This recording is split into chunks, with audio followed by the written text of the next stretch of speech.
What up, cappers, gamblers, punters, hustlers, low baggers? We are back in action finally. Thank you. Man. There are some things going on. My son Carter, as you can hear in the background, is sick. He still has COVID. He's fighting the good fight. Also, my daughter is in home schooling right now because the Ontario government's a pack of pussies and they've shut down the entire province because they're just little fucking bitches. And it's going to cost the Quebec Nordiques a franchise because our government is so full of shit and scared. But I am back in action, and I feel so good to be back in action. Let me get everything set up here.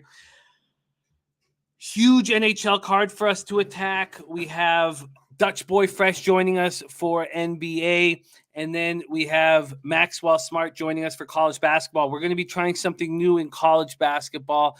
We are going to let you guys decide what games you want capped in college basketball for the next little while. We're going to try it out.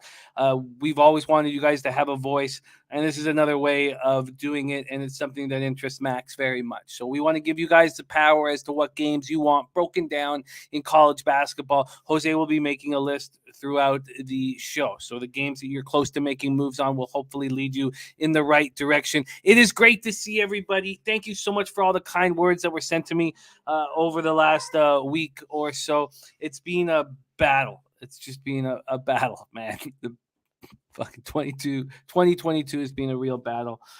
But, you know, it's part of life, and adversity builds character. And hopefully it just gets better and better and better until next thing you know, we're in San Antonio all hanging out together. Great to see all you guys. Michael Irvelina in the house, Henry Dice, Archie Bunka, Matty Ice, star of the taint play of the day, Viper NB, Nuke Worker, Brian Watson. By the way, Nuke Worker, February 11th, is it? I think it's February 11th, I think. But we almost done. Nuke Worker is almost done. And retiring from Darlington Nuclear, and he's so young. He's got so much life ahead of him, and he's earned all this opportunity to have a great chapters of his life after Darlington Nuclear. So big shout out to our guy, Nuke Worker. And that's Mark Schillingberg, Penny Bombs. Penny Bombs was with us for the entire NFL show last night with great insights. What a weekend we have ahead of us. I'm so excited. Turnsy ready to get to work. Turnsy also here in Ontario. So, one of the benefits is everybody, all our Ontario cappers are going to be with us every day, which is a real benefit, Mark Schillingberg, Danny Lopez, Alex Hill, C. James. There's Clint Starr, the diehard MMA podcast man. For my money, he made our NFL show last night. Huge money line bets on the Eagles, on the Steelers. And he's just, how much fun is it to cap with Clint day in and day out? We have so many guys in our community that make capping so enjoyable. And that's what I realized, staring up into the blackness of a possible future. I thought, God, I'm so lucky I get to cap with these guys each and every day. How much light that brings in my life. No matter what bullshit's going on outside, I will always have this. Well, I shouldn't say that. I shouldn't say I always have it. I guess that was the issue, was that I just can't take it for granted because I'm so thankful to be here with you guys. The Rocks are 82, ready to get to work. Slatsy says life at 11 a.m. is good again. Let's cash some winners. There's Jeff Shahadi in the house. And the cuts are up now, says Jose, for the NFL show. So it's a really cool thing. I can't wait to see the individual cuts. But so it was the NFL pop-up. So we had 6 different cappers on the show. So every game you'll have all the cappers with their official picks back to back. So I can't wait to check it out. Great job. And you know who has to stay up to the wee hours of the morning is our man Jose Bouquet, who cares so much about the show. Sammy Comer says the hat is a sign, just locked in the Nuggets first half. I can't wait to talk NBA. There's Jimmy Gomez. I got to hang out with Jimmy Gomez. What a guy he is. Fought for our country and just a stellar human being, family man. He was just everything you'd expect in a low bagger. Our guy Jimmy Gomez is, and I can't wait to have more times hanging out with him. There's TJ in the house. Ilya Katz. Clint says, how about those Coyotes? A lot of things came up last night. One, I saw tweets out there that were expecting a really high scoring game. And, the Leafs are going to bring out the best in teams when, teams like Arizona don't get a lot of fans out to games. They're going to get some fans out to the games. Austin Matthews is playing 9 straight road goals for Austin Matthews. But it's another sign that teams will step up and play against them. And you can't trust the Leafs day in, day out. Just can't trust them. There's Not Flush Allen in the house. Puzzler ready to go. Cobra 609. And there he is right there. Jose saying, send those NCAA games, want covered, keeping a list. Turnsey said, Jimmy Dangle is nuts right in front of COVID's face. Thank you. That does sound better than the way I put it. Much better. Jimmy Gomez looking at Cal State Fullerton as possible. Yes, this is your show, right? It has always been. Spenny Penny Bomb's been focusing on NBA and NFL a lot more, and of course the horses. And there's Jay Peasy with the $20 dono. What a guy! Thank you so much, everybody. It's just. Man, feels really good. Feels really, really good to be back in action. And I just hope that I can, I was on a bad run in NHL. I kind of turned it around a tiny bit in NBA before we took the LA break. But I have a lot of work to do in NHL, and there's a lot of time ahead of us. We're not even halfway through the season yet. So I expect a lot of change for me in NHL and to attack. There's Birdie now. Speaking of attacking NHL, he's been doing so well. J.A. ready to go. There's Ricky Bobby in the house. North Ender, Jared TG. It's so great. Willie DeLump in the house. Stastny and COVID protocol. Yes, I'm fading the Jets. I saw that Birdie's on the Detroit Red Wings. I am as well. The only 2 bets I've made so far are the Red Wings and the Islanders -1.5. I think it's time for Trotzy to turn it on. The Devils are also in a COVID situation, and they've been playing very well lately, so I think we're getting a little bit of an extra juice. Spenny Pennybomb says that Steven Adams is out tonight for Memphis, and hammer Jaren Jackson rebounds. He's at 5.5 right now. Yes, Jaren Jackson Jr. back-to-back doubles. I was shocked that he'd never done that in his career. I was surprised. All right, Jay Peasy. Look at that. Matty Ice says, hit me up on Twitter, sending you my full card for that nice dono. Thank you so much, Matty Ice. There's Cab, Jeffrey Blue. Jeffrey says, I look skinny, time to eat. I did lose some weight in the tits. There's Amsterdam. What else? Says, you look better, Jimmy. I feel better. Let's get to work, you guys. We have a lot of work to do, and that's what this show will always come down to, is the work and how much fun we have doing the work together. I'm just going to pop this out on Twitter, let everybody know that we are back on right now. Tweet that out, and then let's get the chat up here so I can have it closer to me. So we have, again, anybody who has NCAA games that they would like us to break down. There's my guy Sharon in the house. Fire it in the chat, and we'll get rolling. Trinity says, I can see that twinkle in your eye again. Let's get rolling. I feel good. Carlos Luders, thank you guys all so much for joining us. I know that, consistency is such an important part of capping, and I'd never missed a show at Bob Sports Radio. And so I know we're going to start a little bit, slower.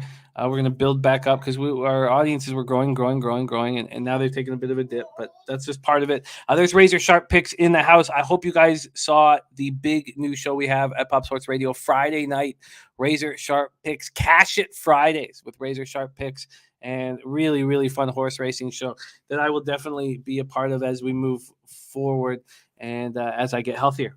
All right, there's B-Ball 619. I had the pleasure of rolling with him. Fat Wally, I'm about to have the pleasure of hanging with him in San Antonio very soon. There's Sammy Culmer in the house. There's Dennis Garcia. All right, let's get to work. Let's make sure that I've got everything that I need here for market analysis. And let's go. NHL in. I want to move it over to Pinnacle as an opening line. And we're in business. Okay, profile is good. Let's just switch my settings. I have a Bet 365 opener. We're moving to Pinnacle. And let's go. And then let's make sure I got my sports insights up. And I know you guys can hear Carter in the background. He actually sounds pretty good. Sounds like he's just looking for titty. But Ella is on break here in a couple minutes. And they will be moving into Ella's school room. So we will have we'll be able to focus a little better. Trinity says, glad to see you on the Wings. I'm on them too. I think it's a really nice spot for the Wings. Let's get right to work. By the way, I did not send in the stats for Jose to put up, but they're done. All the stats are caught up and done. So I have a little bit more work to do. Can you help me here, sweetheart? Because we are trying to cap. Can you just move into Ella's room? Yeah, she's done now. It's her break time. Okay, so trying to stay focused here. It is tricky with Ella being homeschooled and Carter being sick, and but I will do my best. I will do my best here. Okay, so I have a couple more work to do on the stats, which is the basketball guys, but everything is set. Loshak stats are all up to date. My stats are all up to date. And Markel says, are we on the Flames today? Well, let's get started. We're going to start with Philadelphia Flyers, 13-15-7, 7-8-4 on the road at Boston Bruins, 20-11-2, 10-6-1, TD Garden in Boston, Massachusetts. We have the return of Tuukka Rask and Carter Hart going to be between the pipes for the Flyers. Jump in if we have mistakes on goaltending, as we know that changes quickly. Carter Hart, 7-10-4, 2.92 goals against average, 912 save percentage, and 1 shutout. We have Boston opening up at minus 241 at Pinnacle. They're now minus 247. And when we go to a total standpoint, we have this total at 6. We opened up minus 107 either way. There's been a 7-cent move to the under, minus 114. Philadelphia power play 16.2%, penalty killing 79.8%, Boston power play 22%, penalty killing 83.2%. We'll move over to the cash flow. I don't want to spend too much time on the cash flow in these games. I don't find them very important, but 1,916 tickets in, 11% of the cash. That's all we have, 11% of the cash on the Flyers. I'm surprised really anybody wants the Flyers right now. And then from a total standpoint, 72% of tickets on the over and 95% of cash on the over. Sammy Comer saying maybe a Bruins team total over. Archie Bunka is on Marchand, plus 128 for a goal. Markel, I have been out with COVID. So COVID hit me hard, but I'm back in action and very happy to be. Very happy to be. And can we throw on the AC too when you get a chance, please? Okay, the Flyers come in losers of 5 straight. There was scheduled game on Tuesday at home versus Carolina was postponed due to Philadelphia's COVID issues. The COVID issues have much improved. So they had Claude Giroux, Travis Konechny, Travis Sanheim, and Ivan Provorov out because of health and safety protocols. All have returned from the protocols, but again, with COVID, it's not clear if everybody will be back in the lineup. Giroux has been very good this year. 11 goals, 18 assists, 29 points, 32 games played. I say very good because this team has been atrocious, and he's tried to stay level-headed through it all. Cam Atkins has been really good as well on the second line. 14 goals, 12 assists, 26 points, and he is a team-high +7. To put that into a comparison, Kevin Hayes, who we know had the heartbreaking summer with his brother dying, is a -11 in 17 games played. Rasmus Ristolainen is the lone fly who remains out due to the protocols. If you remember, he had COVID last year and it hit him really hard, so we expect him to be out of the lineup for a while. Sean Couturier remains out with an upper body injury that's been described as week to week. Derek Brassard also remains out of the lineup with a hip injury. He's been trying to return. It's possible he returns for this. We've seen how good he's looked on that second line with Atkinson. Imagine if these guys weren't there, because the Hayes has come in and not looked very good. Couturier out. This is a sad group. The Montreal Canadiens and the Philadelphia Flyers are real sad groups right now. The Bruins coming off their third straight win, 5-1 stomping of the Habs. Speaking of the Habs, Marchand had a hat trick. He's having another monster season. What a beast he is. 19 goals, 20 assists, 39 points in 28 games played. Everybody up here was hoping that we'd get to see him in a Canadian uniform in the Olympics. I know that they were not sending players anymore, and it's too bad because he's just a hell of a hockey player. When this team has Pasternak going, look out. They're secondary scoring away from being an elite hockey team. I imagine even as is, nobody's going to want to play them in the playoffs. Nick Foligno remains out with a lower body injury, but they have Tuukka Rask coming back. What is Tuukka Rask going to give them? Clint says Hayes has started to look better the last few games, but he's not there yet. Something's still off. Brady says if Rask plays, want to take the over. Philly's just decimated, so I can't. If Philly was healthy here, I don't. My very first instinct was the same as Birdie's, was to fade Rask here. But maybe we want to fade Rask in the second or third game. I'm not entirely sure how to handle Rask. The Bruins are minus 270 right now at Bet 365. I guess the minus 1.5 at minus 110 makes sense. There's Sammy B in the house. And Jimmy Gomez says, my book's blocking St. Louis money line in a parlay. Interesting. And Brady says, Rask historically takes a while to get locked in, but I don't think I can exploit anything here. I agree with you. Spenny Pennybomb says, Bruins, I think, are hard to step in front of. Sammy B says, Boston smashes tonight. There is Deacon Mike in the house. Nice to see you, Deacon. Lance Rose says, Flyers are a mess. They are a mess. But the Bruins just beat up on the Habs. They have Rask in net here. I certainly don't want them at minus 270. Much love, Nuke Worker. Have a great rest of the day, my man. I guess when it comes down to it, I don't really see an advantage.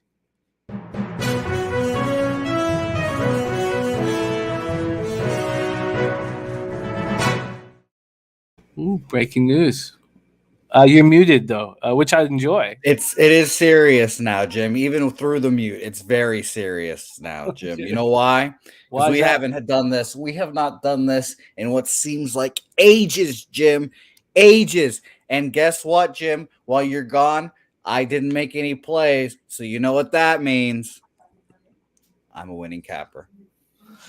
You are up double digits in your career on this show. It's been very, very impressive, Jose. How are you getting paid in Flyers Bruins?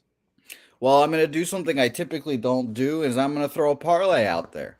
I'm going to do a nice little 2-team parlay with our this game and our next game. Get everyone's fill of me out the way. Bruins money line. I love Tuukka Rask. I go with the Bruins as Tuukka Rask goes with the Bruins, Jim. He's back. I'm back. Brad Marchand looks like he got fucking hit by a car, but he's hitting hat tricks. I believe in Bruins money line. They take control and they take care of a shitty Flyers team. Well, let's get up or do you have Pinnacle up right now? I can pull it up for us, yes.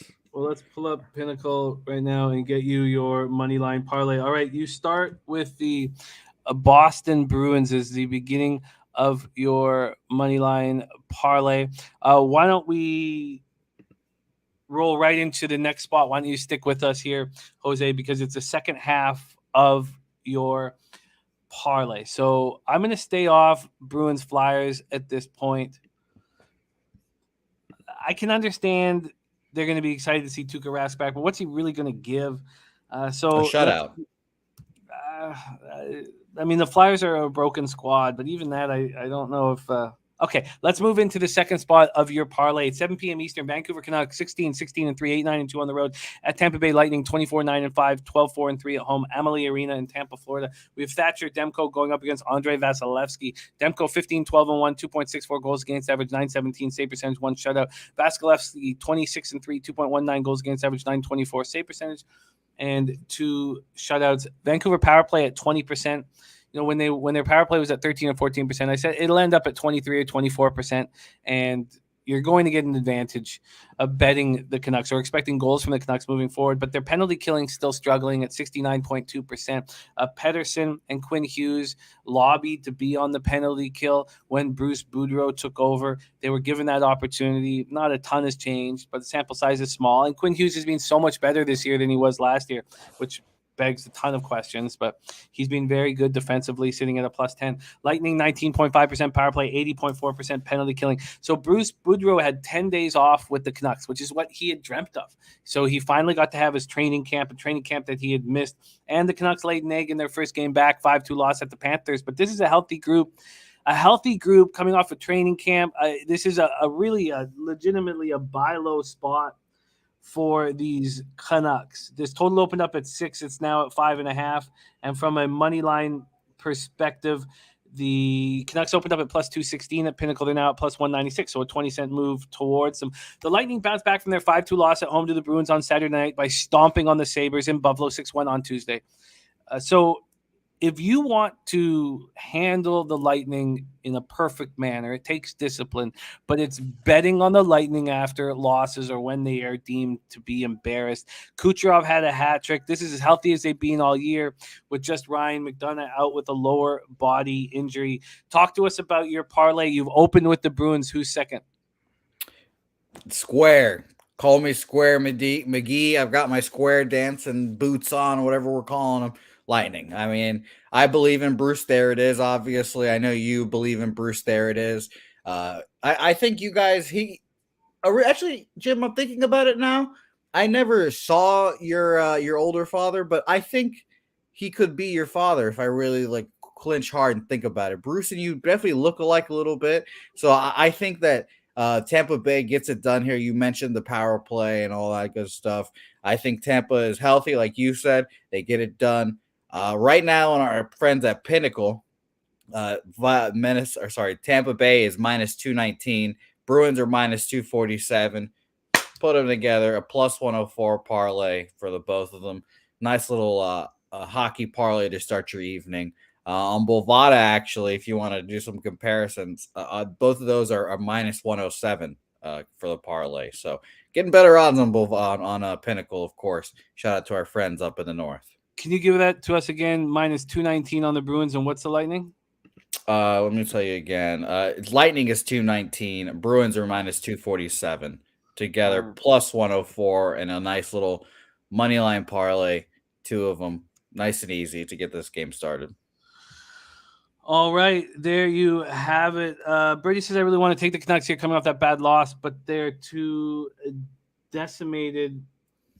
Let's just move over to their injury report here because, these are – I don't know. I don't consider this a decimated squad at all. Ashton Sautner. I mean, Alex Chason has been used, but Justin Dowling, Phil DiGiuseppe, those are the four guys out with COVID. They need Hamonic back. He's been out since December 7th. I don't feel like this is a decimated squad. And I think the Canucks are dangerous here.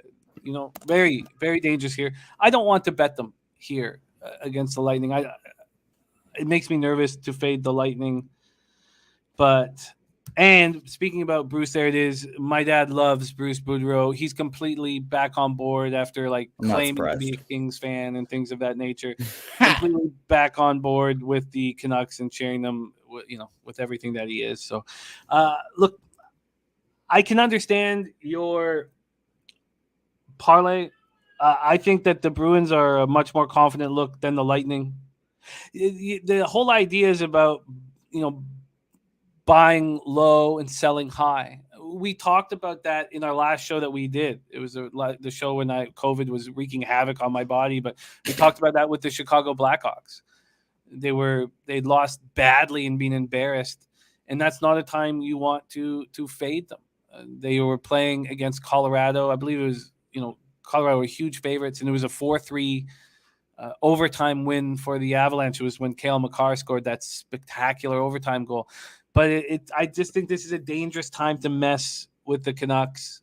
They had their training camp. They were embarrassed in game one. In saying that, I don't want them. So I will cheer you on. Jose's parlay, Bruins Lightning, minus 247, minus 219 at plus 104.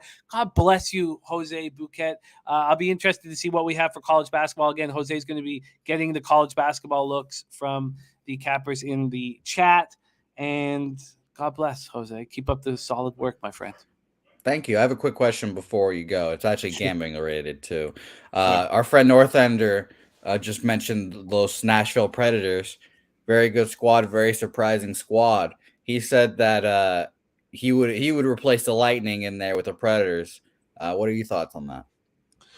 Well, we'll talk about the Predators, but they're not a team that I just think they're. You don't believe in them. They're maybe the fourth best team in that division, and their awakening will come. You don't like Matt Duchene, right? You're not sold on him? Duchene's been very good this year. Johansson's been very good this year. Are they going to be able to carry it through the whole season? Philip Forsberg's on COVID right now. We're going to go over each and every game, so that game pops up a little bit later. And also, I think it's a pretty interesting spot for Aaron Dell, who, I've trashed and trashed and trashed. So we'll get to that game shortly. Okay. But no, Good. But yeah, Well, I I'll keep guess my parlay then. yeah. We'll get it. Yeah, I think your parlay. Although I think we're the hitting. Lightning. We're hitting is what you're saying. We're hitting. We're gonna celebrate together off in the sunset. We're gonna dance with our dirty Sprite and all this stuff and have a good time. I will cheer you on. Yeah. There is Jose Bouquet with his parlay to get his day started. Let's move on to 7 p.m. Eastern. Columbus Blue Jackets 16-17-1, 5-11-0 on the road at Carolina Hurricanes, 24-7-2, 11-3-1 at home. We're at PNC Arena in Raleigh, North Carolina. I'm not sure if it's going to be Merzlikins or Korpisalo.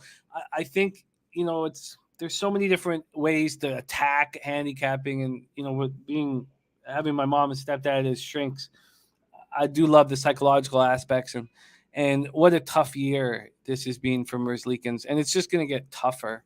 He loses his best friend in the offseason. He starts off extremely strong because he can focus on hockey through the death of his best friend who was sitting right beside him in a hot tub. I mean, how messed up is that?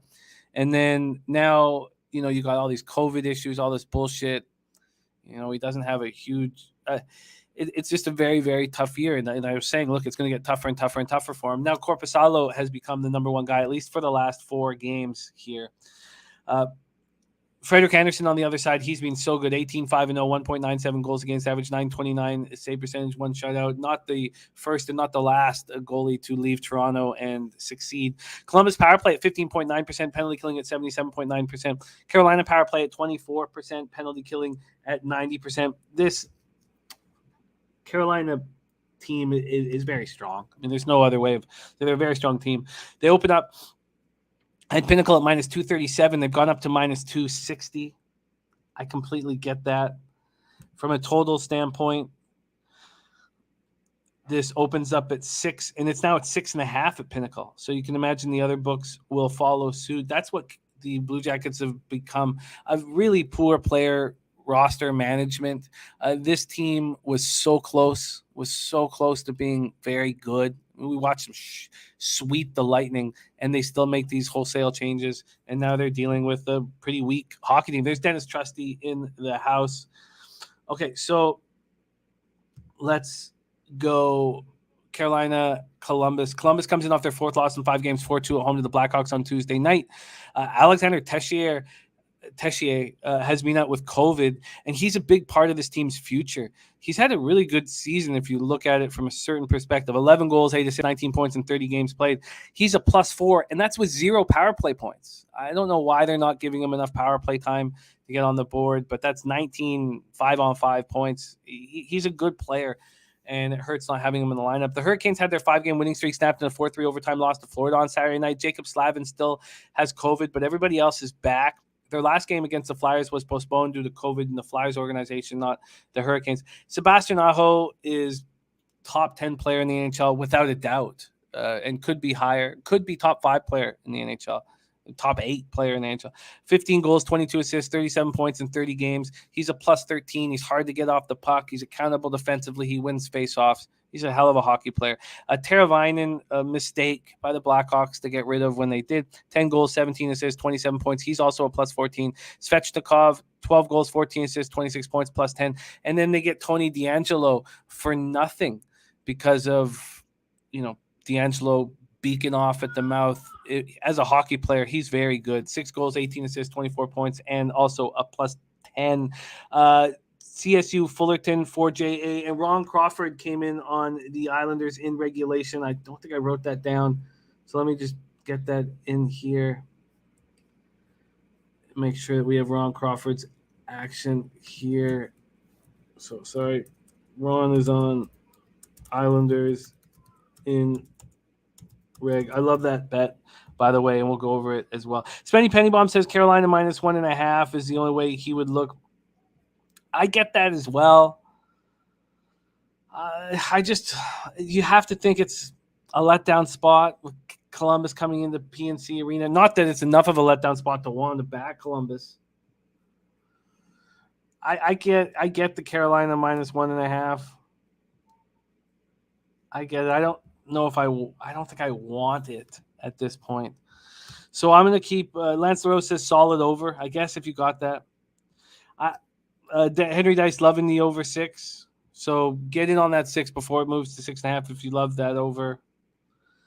There's not enough that interests me here in this game. Let's move on. 7:30 p.m. Eastern. Winnipeg Jets 16-12-5, 6-6-4 on the road at Detroit Red Wings 16-16-5, 12-5-2 at home. As I've taken a bit of a break on action, non-football related action with COVID, I'm going to start small. I have just 2 bets made, and I'm going to start small as I kind of reach out here. But Little Caesars Arena, Detroit, Michigan, Connor Hellebuck, 13-10-4, 2.83 goals against average, 913 save percentage, 1 shutout. Alex Nedeljkovic, 10-9-4, 2.87 goals against average, 915 save percentage. The Jets are dealing with a COVID outbreak and have their last 3 games postponed. Their penalty killing has been terrible all year at 69.6%. Their power play at 21%. Detroit's power play has got to get going, 14.7%. It's clearly holding them back, and their penalty killing 77.5%. Let's pull up this Winnipeg injury report because it's ugly, but it's not the top guys other than Nikolai Ehlers, who is out with COVID. Stastny dealing with a lower body injury, and Blake Wheeler still out week to week. Let's just see if there's any update on Wheeler, see when he's coming back, because he started skating. Okay, so Wheeler started skating. They need him back. They need a boost here. It's been a tough year. You have your coach, Paul Maurice, give up on the squad and then get, nice things said about him for giving up on this squad. Very strange. These are the guys that are out with COVID. Center Christian Reichel, defenseman Nathan Beaulieu, defenseman Ville Heinola. Then I mentioned Ehlers, defenseman Logan Stanley, defenseman Dylan DeMello, and center Jansen Harkins. And see if there's a chance that Dylan DeMello could come back. That would help a lot. He's been out since the 5th. And he'll be a game-time decision. So that would help a ton. There's Eric Jones in the house. And Jimmy Gomez says, keep in mind the Tools gone under in 4 of Carolina's last 5 games when playing home against Columbus. Okay. And let's keep rolling. And Eric Jones says, who cashed with Kings money line with me? Great job, Eric. I know who also did that. Spenny Penny Bombs also did that. There's Jansen Bonds in the house. Slatsy says, any thoughts on the Oilers possibly signing Evander Kane? It's an Oilers thing to do, I watched Connor McDavid's comments on it, and look, the Oilers have made bad decision after bad decision after bad decision, and Evander Kane will probably help right away. I expect them to sign him. It's a situation they put themselves in, and they've just made bad decision after bad decision. So I expect that he will be signed by them. Okay, thank you, Jansen, my guy. So. Look, I'm on the Red Wings. They've lost 3 straight. They're coming in off a 3-2 loss at San Jose.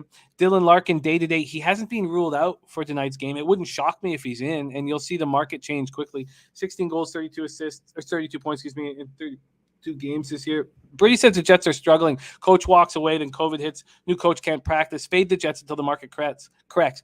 Jets being faves versus anyone is nuts. Perception is driving these lines. I think that's beautifully put. I think that's a beautifully put, Birdie, perfectly put. I agree. So, look, this is one bet that I had to make to get back rolling, get confident in NHL, and that's backing these Detroit Red Wings. I got plus 115. That's down to plus 105. Birdie got plus 120. That's down to plus 105 at Bet365. A 13-cent move towards the Red Wings at Pinnacle, and they're the play with or without Dylan Larkin. Trans Canada says Kane is the NHL, Antonio Brown of the NFL. That's well put, Trans. That's well put. Okay, so Red Wings is how I'm getting my card started in NHL tonight, quite confidently. Let's move on to 7:30 p.m. Eastern. That is next up with the New Jersey Devils 14-17-5, 5-10-2 on the road at New York Islanders 10-12-6, 4-5-3 at home. And we get started with our guy, Ron Crawford. Ron Crawford's spreadsheet day play of the day is the Islanders in regulation, and I moved on the Islanders on the puck line.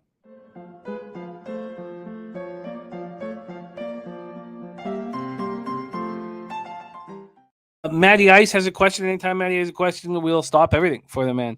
Oh, look, Reddish traded to the Knicks, says Penny Bombs. Wow, look at that. Says any lean on the total in that Wings game. you know what? I feel that with the COVID issues affecting the team, affecting a team's depth, that it makes me really uncomfortable.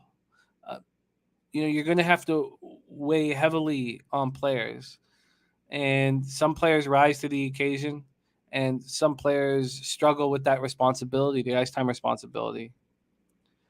So let's just see what the market has done in that total here.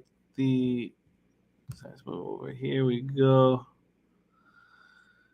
Opened at 6 minus 124 to the under. It's now minus 120 to the under. And all the other books are at 5.5. Interesting. I don't feel with you study these teams, you watch them play, and then you see them with a third of their lineup out. It's just really hard to give a legitimate angle-driven answer. So I apologize. I just really like the Red Wings in this spot with or without Larkin. All right, let's move on to that Devils Islanders spot. We're at UBS Arena in Elmont, New York. And John Gillies, 6'6", John Gillies. I have his stuff up here. I believe he was a third-round pick.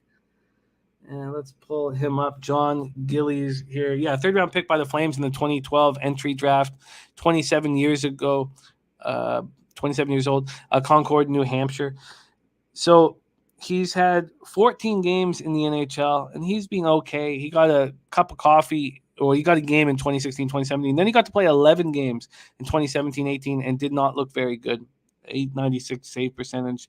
And he started the year on the Blues, and they shipped him over to the Devils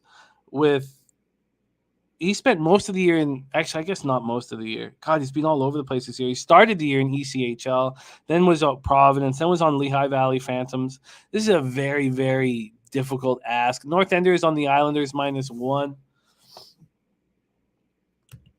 And Turnsey says the Wild just brought Eric Stahl in for a tryout. Interesting. I like that. And Slatsy says no Dougie Hamilton. There's a lot of things going wrong with the Devils, and it's too bad because they really started rolling. New Jersey Devils power play at 14.4%, penalty killing at 81.6%. Islanders power play 18.7%, penalty killing at 81.6%. Now, there's a lot of similarities between Bruce Boudreau as a coach and Barry Trotz as a coach. And we saw Boudreau come in, completely change the dynamic of the hockey team with the Canucks. They go on the massive winning streak. Then they have a huge break, which he's excited about because it's like a training camp for him. And they shit the bed in their first game. And now they play the Lightning tonight. And I think they're a dangerous squad. I think the Canucks are a dangerous squad. I think the Canucks' first period is probably a look. Now that we talk about it a little more, then maybe we should revisit here. Let me just write that down. I think the Canucks' first period is probably a look. I wonder what I'd get on that. Now that I think about it more. I mean, it's just the perfect time to kind of buy low on a team. Plus 175. I bet you that's a look. There's Walla Walla Dose in the house. Jimmy Gomez is my favorite game for him. He's on the Islanders money line under 5.5. Slatsy says the Isles have to be the play here. There's Steve Zhang in the house. Nice to see you, Steve. Okay. So, back to this spot here. Devils coming off their second loss in 3 games, 4-3 setback at Columbus on Saturday night. And this COVID outbreak is ugly. And the timing is terrible because they just started playing pretty good hockey. So Blackwood and Akira Schmid and Jonathan Bernier all out. Bernier's out for the season with the hip injury, but Mackenzie Blackwood and Akira Schmid both have COVID-19. Kuokkanen, who's been a disappointment this year, is out with COVID. Then you got defenseman Damon Severson. You have Nathan Bastian, right winger, out with COVID. Jesper Bratt, who's been their best player, most consistent player this season, he's out with COVID. Mason Geertsen is also out with COVID. And then you have Dougie Hamilton still dealing with that jaw injury out indefinitely. This is a really nice spot. It's a really nice spot for the Islanders. They've been off since January 1st, and Trotzy will have these guys ready to play. I look at their record. This is a Islanders team that I have futures on, much to my chagrin. 10, 12, and 6, 4, 5, and 3 at home. They have to win. They have to win now. They have to put their foot on the throat of teams that are dealing with the COVID issues that they struggled with earlier in the year. So I'm confident here on the Islanders. I've got them -1.5. Ron has them in regulation, and I see that you guys are on them on the under. And I get it. Eric Jones on the Timberwolves +5 against the Grizzlies, going up against heads up with Maurice Walker in that spot. Okay, so let's keep rolling. Next up, we have Seattle Kraken 10-21-4, 4-10-2 on the road at St. Louis Blues, 21-10-5, 14-3-2 at home. Enterprise Center in St. Louis, Missouri. I think this might be another first period spot for the Seattle Kraken. They did not look good last night on the first half of a back-to-back. You can get them at +167 in the first period. And Slatsy says Barry Trotz in COVID protocol as well. Jesus, I didn't know that, Slatsy. Wow. Matty Ice saying Oakland, Cleveland State, great mid-major game tonight. I'm excited to watch. Put that on the list, Jose, for Maxwell Smart. All right, Kraken Blues. Let's talk about this because I think Canucks first period and Kraken first period might be worth putting in. Expecting Drieger to be between the pipes. Both goaltenders. The goaltending and defense have been so disappointing for the Seattle Kraken this year. We thought that there were strong suits for the franchise. Binnington 11-7-3, 2.9 goals against average, 9-10 save percentage, 1 shutout. Seattle power play 19.6%. It hasn't been hurt that much with Jaden Schwartz out of the lineup. He's week to week with a hand injury. Their penalty killing 77.5%. St. Louis power play 30.1%, 83.7% penalty killing. Kraken on the second half back-to-back, as I said, 7th straight loss, 5-2 at the Stars. Blues coming off their 4th win in 5 games, 2-1 at home versus Stars, but they're dealing with a COVID outbreak that is real, and it's their best players. So let's discuss who's out right now. David Perron, Braden Shen, Colton Parayko, Vladimir Tarasenko. How do you not back?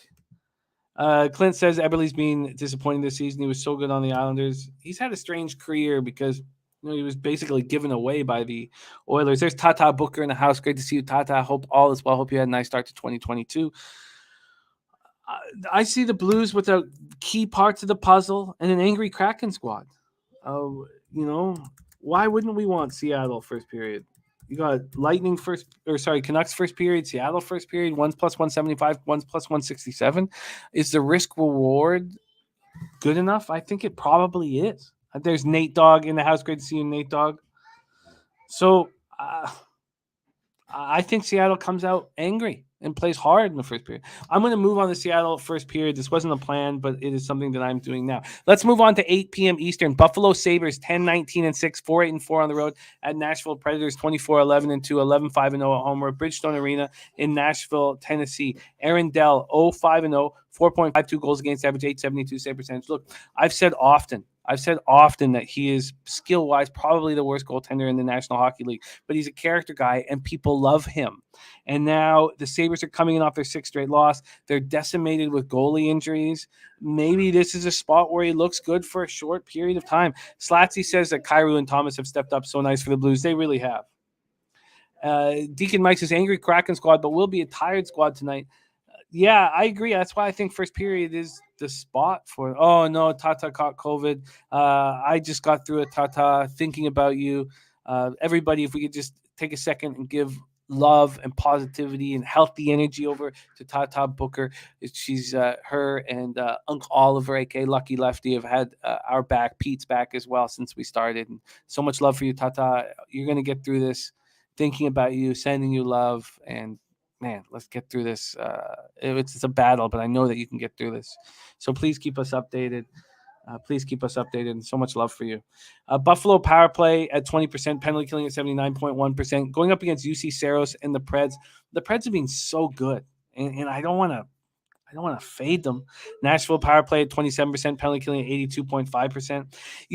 The issue here, the reason why Tage Thompson has been so good this year. 12 goals, 11 assists, 23 points in 34 games. He's a -7. He's 105 shots on goal. He's out with COVID right now, and that hurts. It hurts because he's brought so much to this hockey team. Predators have won 5 straight. They're coming off a 5-4 overtime win at home over Colorado on Tuesday night. Philip Forsberg's out with COVID, but this is a healthy team that's rolling.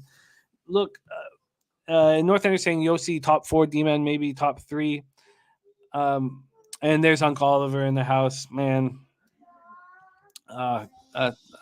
Thinking about you guys, man. Let's get through this. There's Brian Watson right there. Honestly,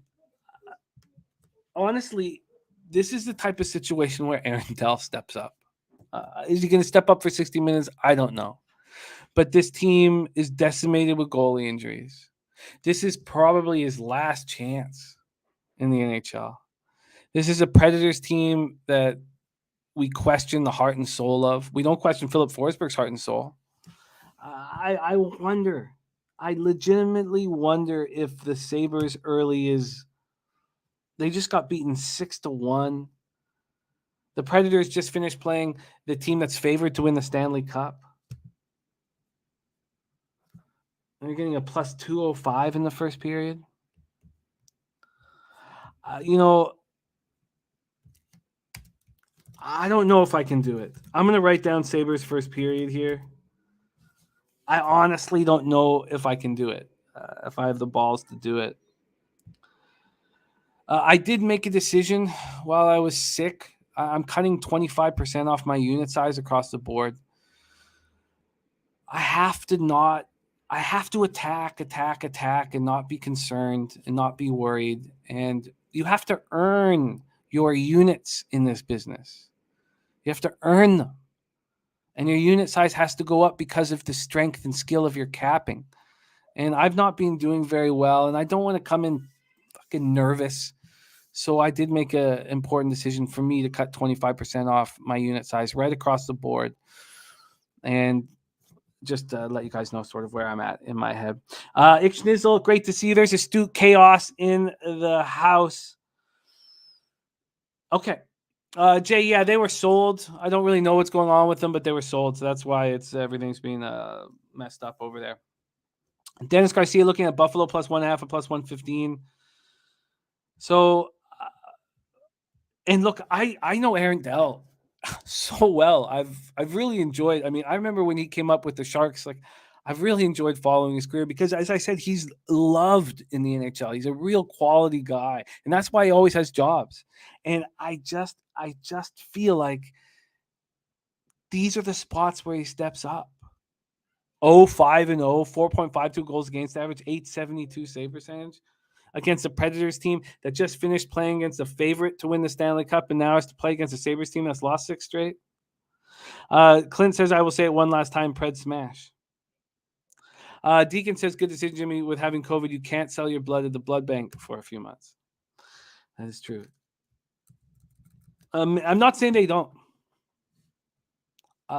Clint, I'm not saying they don't. But you have to think that what we're trying to do is find a team that really wants to come out of the gate hard. And I bet you the Sabres do tonight. And the more I talk about it, the more I lean towards the Sabres first period. Jeffrey Blue says, stay away. Look, I get it. You're taking a huge dog here to come out of the gates angry and to step up. And it doesn't sound good. So I can understand that. And at this point, I don't know if I have the balls to pull the trigger. We'll see. I'll talk about it a little more. All right. In 15 minutes, we have NBA. So you guys, 15 minutes, Dutch Boy Fresh will be joining us. All right, let's move over to 8 p.m. Eastern. Montreal Canadiens 7-24-4, 2-14-3 on the road at the Blackhawks 13-18-5, 6-7-3 at home at the United Center in Chicago, Illinois. We have Sam Montembeault expected to be in between the pipes, 1-6-2, 3.98 goals against average, 893 save percentage. Going up against Marc-Andre Fleury, 11-11-2, 2.88 goals against average, 910 save percentage, 2 shutouts. The last time these teams faced each other, Slatsy was extremely confident in Marc-Andre Fleury stepping up in his hometown, and that's exactly what happened. It was a spectacular bet. Montreal's power play at 10.5%, penalty killing at 72.8%, Chicago power play 18.1%, penalty killing. Maurice Walker says, I live in Buffalo. Don't bet on Buffalo. Look, they're the biggest dog on the board for a reason. And when I talk about being interested in backing them first period, I don't think that everyone's going to go, oh, yeah, great idea. I mean, that's why they're the biggest dog on the board. So I understand Maurice Walker. And I also miss Buffalo and miss Fort Erie. And Miss Dinosaur Barbecue and the peanut butter pie over there. So I'll holler at you when I come into Buffalo because I like the city a lot. Okay, let's go. We move next into this Habs Blackhawks spot.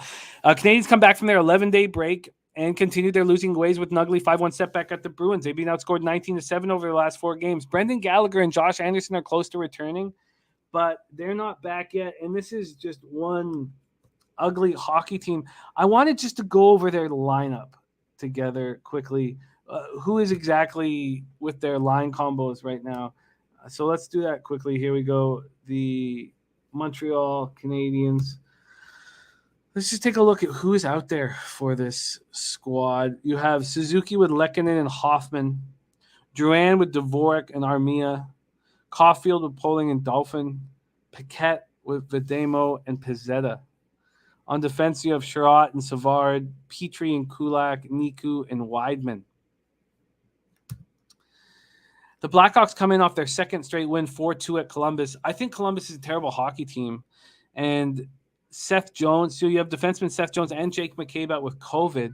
Brendan Hagel also out. So here's another spot where I don't think Chicago's that good. And look, yes, the Habs have been terrible, but they have the long break. They come in off that 5-1 loss. Why wouldn't they be really raring to go here early? They open up at plus 158. They're now plus 192. I mean, money just pouring in on the Blackhawks. And I get it. Look, the Habs are terrible. But it would not surprise me if the Habs could fire out of the gate in the first period against the Blackhawks team missing their 2 best defensemen. So let's just take a look at these Blackhawks here with McCabe and Jones out with COVID, Hagel out with COVID. I mean, yes, Montreal gets kind of beaten down as games go on, but they're coming off the long break. Sammy Comer saying the Hawks cannot be trusted at these odds. Let's just see what they are, what the Habs are. I look again, plus 175 is probably not enough. Plus 145 first period isn't enough. It isn't enough. But if that changes, if money just keeps pouring in on the Blackhawks and I can get a better price. Look, it's all about risk reward, and that's probably not enough for me. But do you want to fade the Blackhawks without Seth Jones and Jake McCabe? Okay. Astute Chaos looking at the over here. Without those 2 defensemen, I get it. Willie the Lump says goes to OT. I don't know. Slatsy says Armia might be the biggest embarrassment in the NHL, not even trying. Fleury expected versus Montembeault back-to-back. Bet the Hawks regulation minus 125 this morning. Well, you clearly beat that market move badly.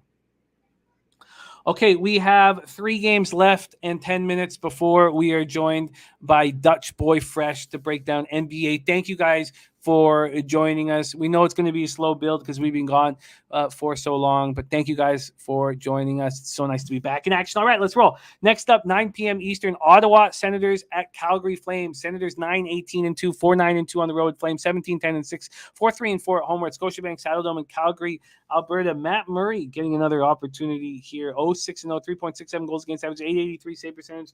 I was shocked to see him listed for these Senators. Shocked. Go over to that Ottawa injury report. I don't know why they're giving him another chance at this point, but I guess what do they have to lose? There's Nilo in the house. Murray Markstrom 1275, 2.15 goals against average, 926 save percentage, 5 shutouts. I think he was playing a little over his head as the year opened up, and I expect him to come back a little bit. Power play for Cal. Oh, that's damn. I still have the Blackhawks information there for power play. My bad. Senators have been often suffering their 3rd straight loss, 6-0 at the Leafs on New Year's Day. And DJ Smith will have them ready to go. We know that. But the Flames come in as losers of 3 straight. They're a healthy group with no excuses. They were last seen in a 6-3 loss at Carolina. We know that Daryl Sutter's not going to allow that to continue, and he's a hell of a coach. This is when you want to back the Calgary Flames. Can you do that with the way they've been playing? Yes. But can you do that at minus 270? And the answer is no. I expect the Flames to take care of business, to bounce back here. But I can't bet them here at this price. I mean, it'd be the Senators if you were looking solely at the best opportunity. Let's just take a look at the totals. I see guys looking at the over in this spot. We have the over opening up at 6 minus 115 to the under. It's now just minus 107 to the under, so money coming in on that over. Michael Eberlina backing the Flames first period minus a half, full game minus 1.5. Dwight McQueen's on the Blue Jackets puck line, the Bruins puck line. A lot of who do you trust from a coaching standpoint? And DJ Smith's, I think, one of the best in the business. And I think that the Senators are going to be a bet on team in the second half. We just have to wait for that opportunity to arise and then pummel it. Do you want to fade the Flames after they've lost 3 straight and they're healthy? Absolutely not. This is just a no play here in each situation. All right, let's move on to the 10:30 p.m. Eastern. Pittsburgh Penguins 21-9-5, 11-4-3 at Los Angeles Kings 18-13-5, 12-8-2 at home. It's funny. Pittsburgh Penguins. These are both teams in a situation that's bet on, and the Penguins looked so good with Malkin back in the lineup that you think that they have to fall back to earth a little bit. They have to. And the Kings have been a really consistent team this year. Deneau has helped them so much. I was extremely impressed when I watched them live. They're running 4 lines. They have grit. They have defense. They have speed. They're a good hockey team. And I think that they're going to be bet on. And I can see why Birdie is on these guys. I can see why Birdie is on the Kings here, thinking that the Pittsburgh kind of falls back after that 4-1 win against the Ducks with Malkin back in the lineup. Let's take a look at the total opening up at 5.5, juiced to the over. There's been a 3-cent move to the over, so more money coming in on that over. From a money line perspective here with Pittsburgh opening up at minus 142, now minus 136, a 6-cent move towards the Kings. I get it. Birdie says, I agree, Jimmy. This has to be a Flame spot, but this is what we see from the Flames last 5 years. They get you believing in them for whatever reason. They tank another spot where opponent not healthy. Yeah, I think it's well put, Birdie. Well put. Pittsburgh's power play is at 18%. Watch it change with Malkin back in the lineup. I bet you with Malkin back in the lineup, this power play is 28 or 29% for the rest of the season.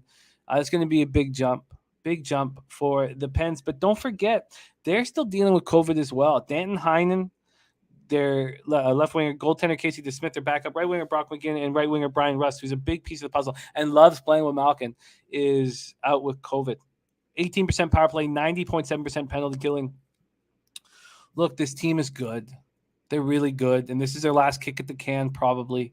And I expect them to go all in at the deadline.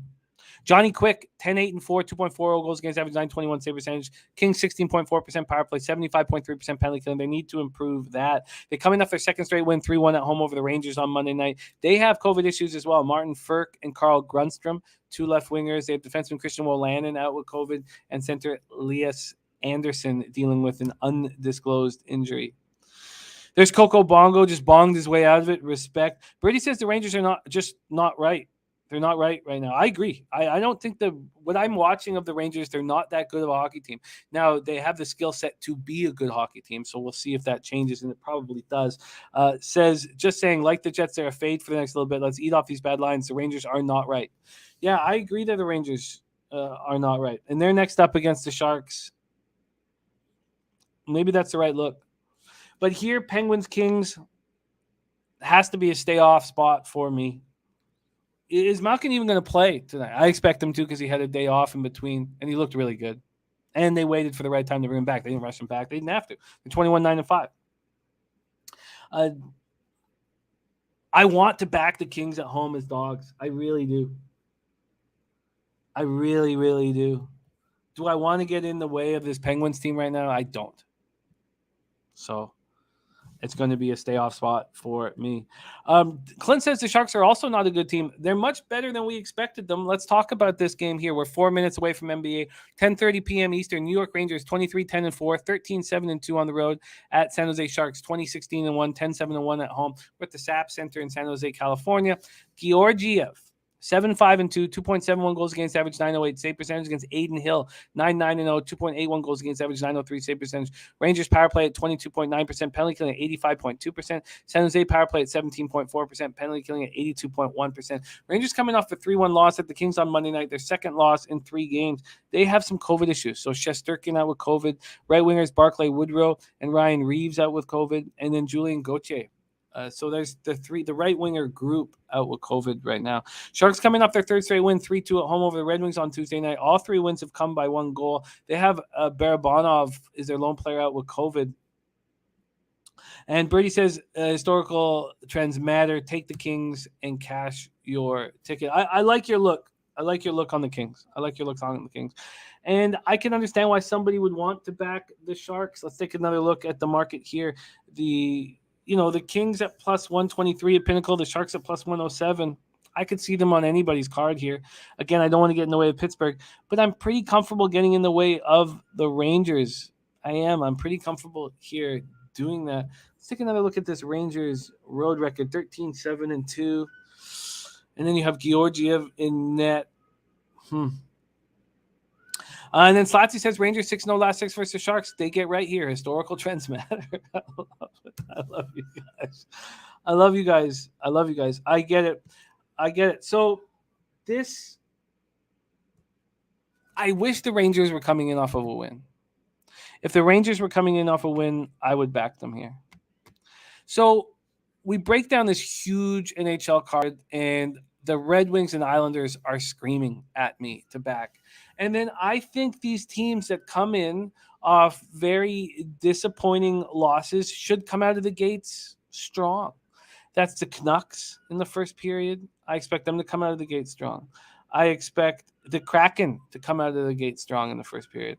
And I expect the Sabres to come out of the gate strong in the first period. You're getting enormous plus lines on all 3 of them. And I don't see why they shouldn't be backed here. I really don't. I really, really don't. I mean, the Lightning come off a 6-1 beatdown of the Sabres. The Predators come off a 5-4 overtime win over the favorites to win the Stanley Cup in the Colorado Avalanche. I mean, this is the type of situations that we're supposed to be able to attack. The Blues are missing huge stars. And look how good Tarasenko's been of late. He's on that COVID list. So is Parayko. I mean, Parayko would be a stalwart on Team Canada if we were going over to the Olympics. There's T in the house. Great to see you, my guy. So I'm interested in those 3 big dogs, first period. I'm certainly going to move on Vancouver and Seattle. I've talked myself into that. The question is, do I also move on the Buffalo Sabres? So that's what we have to look for as we move forward in the NHL. We have to stare and look at the opportunities to buy low and sell high. Johnny K looking at O'Reilly assists. Nikolai Jubinski says Florida hockey on fire. And it is time for the National Basketball Association right now. Okay, so there is NHL.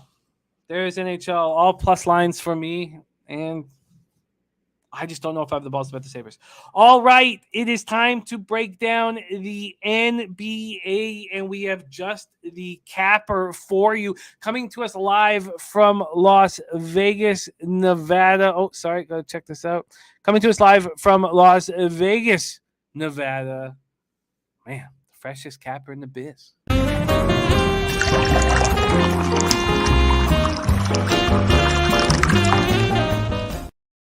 Dutch boy fresh in the house. What's happening, man? It is nice to see you. It's been too long. How are you, my guy? Jimmy the motherfucking bed. Yo, salute to you, my guy. Glad to see you're well. Hope the family's doing well. Everybody's good. Good to be back with you. Good to have a fresh bag back for the 2022, my guy. Let's get to that bread, my dude. Let's do it. And by the way, just to give you as early notice as possible, we are going to Vegas for 5 or 6 weeks. We're going all-star break in baseball. Head down to Vegas. At first we'll party for the first week or so, but then we're gonna get a spot, a little condo, and I'll be there for at least over a month.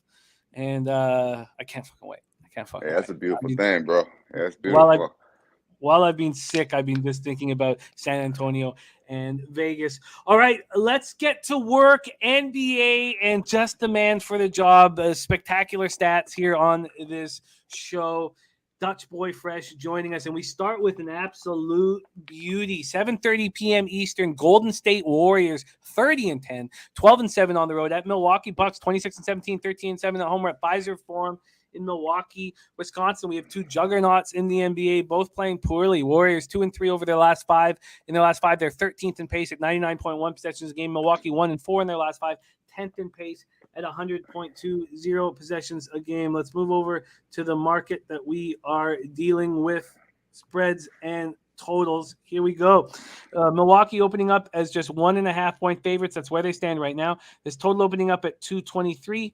It's up to 223.5. We move over to the cash flow. We have 5,888 tickets in. It's a split 50-50 with tickets, but 75% of cash on the Golden State Warriors, and moves to the over. 70% of tickets and 93% of cash on the over. Viper MB saying Milwaukee 6-13 against the spread in the last 19 games at home. Wow, that's ugly. Golden State 3-7-1 against the spread in the last 11 games on the road. He is staying off. Andrew Cole says Giannis over 40 points at plus 540.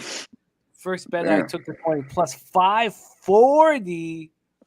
I love that shit. Uncle Oliver says I'm in Vegas in March, my birthday. Coming to San Antonio too. Sammy Comer says Dubs are a fade without Draymond Green. And there's G Biz in the house. Okay, so after putting together a 6-game winning streak at the end of December and everything looking right for the Bucks, they've now lost 4 of their last 5. Coming off a 103-99 loss to Charlotte on Monday night, it was the second game of a back-to-back versus the Hornets. Middleton 27-11, Giannis 26-13-8, and Nwora went for 18. Grayson Allen and George Hill in NBA's health and safety protocol. So Jordan Nwora getting a lot of run. Drew Holiday also is, I'm not sure. Maybe he's out. He's out. So he's out because he's got the sore left ankle. Brook Lopez still recovering from back surgery. And Budenholzer is possible to be back. He's been on health and safety protocol since January 5th. They've been going with Darvin Ham as their coach. They're 1-3 under Ham. Golden State also coming off a loss. It was shocking to see them as favorites at Memphis without Draymond. Draymond not going to be in the lineup again here, doubtful. He's dealing with a calf injury. They lose 116-108 to the Grizzlies. Curry goes for 27, 10, and 10, 8 of 21 shooting. Klay Thompson adds 14 in a second game back from injury. Wiggins and Gary Payton each finished with 13. What a beauty to start us off, Dutchie. Take it away, Warriors, Bucks. Yeah, man, I can't lie, Jimmy. This might be the best card we had on a Thursday so far. I like this card, actually, and this is definitely probably the best game on that card, on this card. But you touched on a lot, Jim. The Warriors haven't been playing good ball. The chat said it. Honestly, Milwaukee hasn't played the best of ball of late either. But these 2 losses to the Hornets might look a little better the way the Hornets just put it on the Sixers yesterday in Philly. The Hornets are getting right. But back to the Warriors, I haven't really liked what I've seen, to be honest with you. They've lost 3 out of the last 4. They've lost 3 straight on the road, Jim. They've been averaging 91 points per game. Yeah, that's right, 91 per game. The best, with Klay back here. I still believe that they're lacking with Dre. He's like the point on that team. They turn the ball over an awful lot as well. They're top, they're top in turnovers, 15, 16 a game. You could see it. And I believe they turn it over even more without Draymond on the court. Now they've failed. Now obviously, I touched on their their scoring, their lack of scoring on the road. But what they've done is the Warriors have not shot over 43% from the field in the last 4 games. They've shot over 24% from the 3-point line one time in the last 4 games. They're strictly not shooting the ball well. If you watch Steph, he don't look right. I mean, I know he did go over my points for me, 25.5 in Memphis at 27, but started off slow, got hot late, but just hasn't looked like the Steph of old that we've come to know. Now, I believe 26.5 is doable for him today, actually, but I'm going to stay off of that. I do like the Bucks here, Jim. I like them first half. And like I mentioned, the Warriors here, they're not playing good basketball. They are 2-5 ATS the last 7. They have not covered the first half in the last 4. And the reason why I'm going to stay more first half here is because I do believe this could be a close game.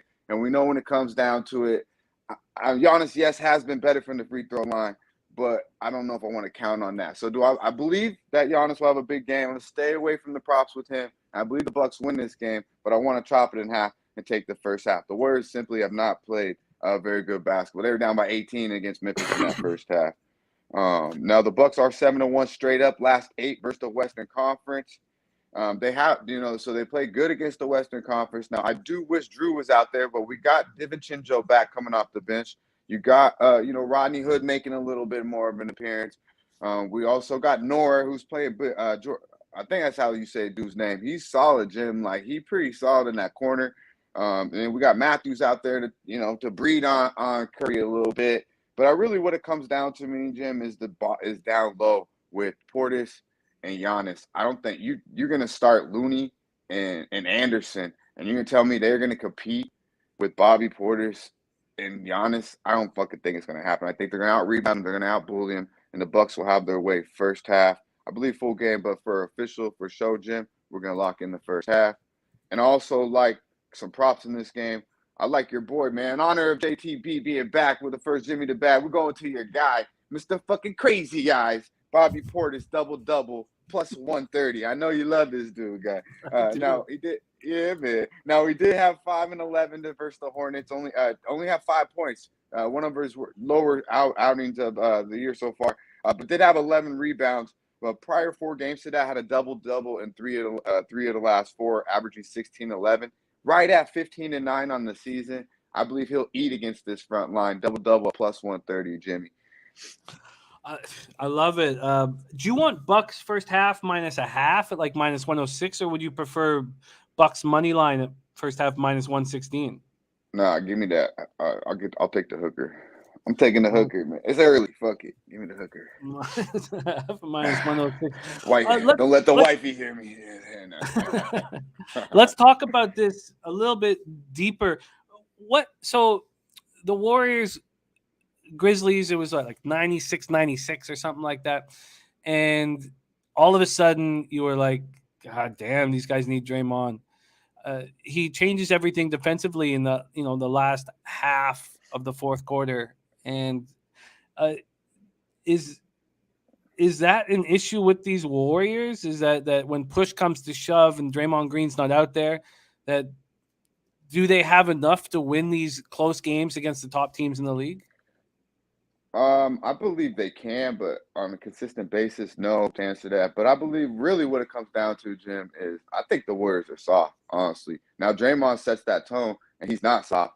And sometimes it just takes one player, trying to change everything on that when it's a 5-man. You got 5 guys out there. So Draymond is contagious. You get Looney playing harder. You get these guys playing a little tougher. But let's talk about it. Let's talk about Andrew Wiggins. Toughness doesn't come into mind when I think of him. You say what you will about Steph Curry. Great fucking play.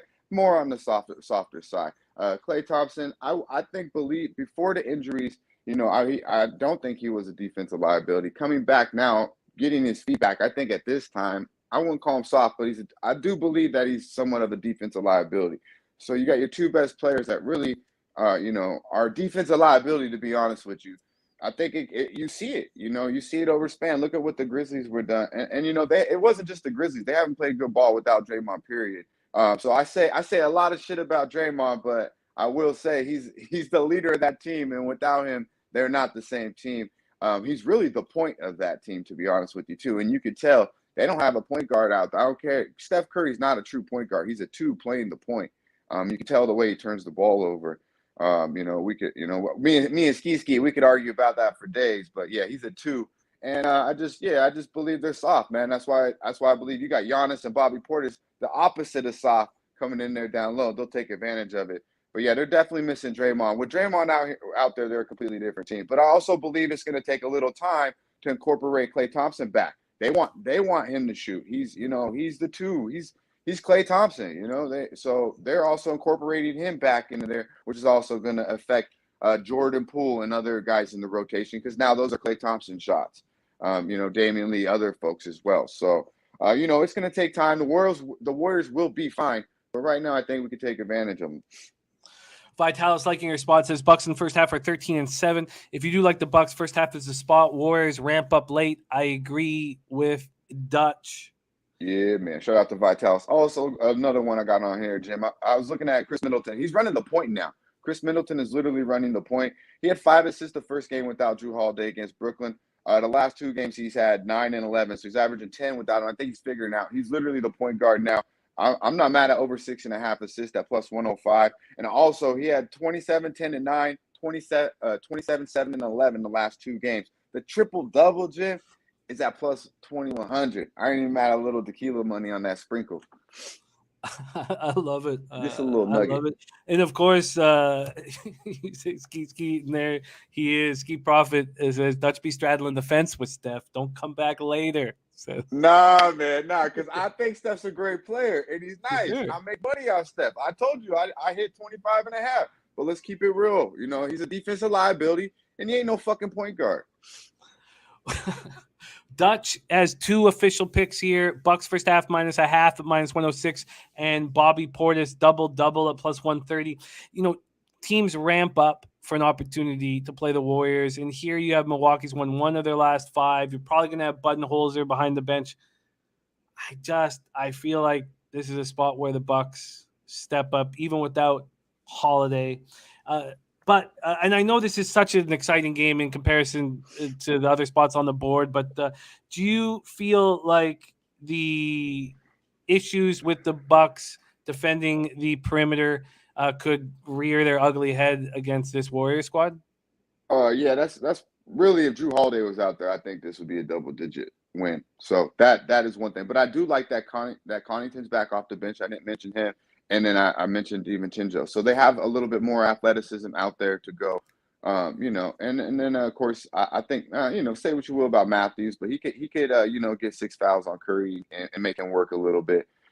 So, yeah, but that's probably why I like the first half as well, because that could eventually take its toll. But if you had to make me place a bet on this full game, it would definitely be the Milwaukee Bucks. All right, let's move on. 8 p.m. Eastern, Minnesota Timberwolves 20-21, 9-11 on the road, and Memphis Grizzlies 29-14, 15-8 at home. We're at FedEx Forum in Memphis, Tennessee. Over the past 5, Minnesota 4-1, second in pace. Memphis 5-0, tied with Minnesota in pace, second in the NBA, 102.10 possessions a game. Let's move over to spreads and totals here. We have, that's first half, move over to full game. We have Memphis opening up as 5-point favorites. Now they're just 4-point favorites. Market moving towards Minnesota. This total opened up at 230. Pinnacle's moved to 231. The other books are at 230 and a half. 5,724 tickets in. 19% of the tickets, 21% of the cash on the Timberwolves, and yet the market moving towards them. 81% of tickets on the over, 93% of cash on the over. 3 of the 5 games on today's card have a lot of money on the over. Golden State Warriors, Milwaukee, one of them, and Minnesota, Memphis, the other one. Memphis, 10-game winning streak. Ja goes for 29 in that 116-108 win over Golden State, their 20th win in 24 games. Zaire Williams goes for a career-high 17 in his third start. Tyus Jones, 17. And Jaren Jackson, second consecutive double-doubles for the first time in his career. That caught me by surprise. One of their losses over the last 24 games was against these Minnesota Timberwolves. Timberwolves beat the shit out of them. 138-95 back on November 20th. Now, the Grizzlies had beaten the Timberwolves 7 straight times before that. Minnesota saw its 4-game winning streak come to a surprise halt Tuesday, 128-125 loss to the Pelicans. And Edwards, 20 of his 28 points in the fourth quarter. Cat, 26 points. D'Angelo Russell, 18 and 10. They tried to come back, and they almost did before the dagger from Ingram. Take it away here, Dutch. Timberwolves, Grizzlies. Yeah, man. The Grizzlies, they've been a beautiful thing. And, you know, John Morant, Desmond Baines, Jaren Jackson, they're all playing really good basketball. The Dookie, Mr. Jones off the bench coming in, playing, just getting wet. I mean, he looking real nice. Tyus Jones, I like him. Even though he's a Dookie, I like his ass. But yeah, man, this game, when it comes down to it, Jim, you touched on it. Honestly, I know it's 10 and 11, and you know the money's coming in, but I like this 4-piece a lot. I really do. The Grizz lost to, and it's based off of what you touched on a little bit. They did lose to the Wolves November 20th by 43 fucking points. You know, the prior 7 games to that, they did have won 7 in a row. have covered 7 straight in a row. They're 7-1 ATS last 8 at the house versus these boys. They're 16-5 ATS last 21 meetings versus these motherfuckers. 7-0 ATS last 7 and 10-0 straight up, as we just talked about the Memphis Grizzlies are. I'm fading Minnesota here. I got enough numbers to tell me that Memphis is the play. Eye test tells me Memphis is the play.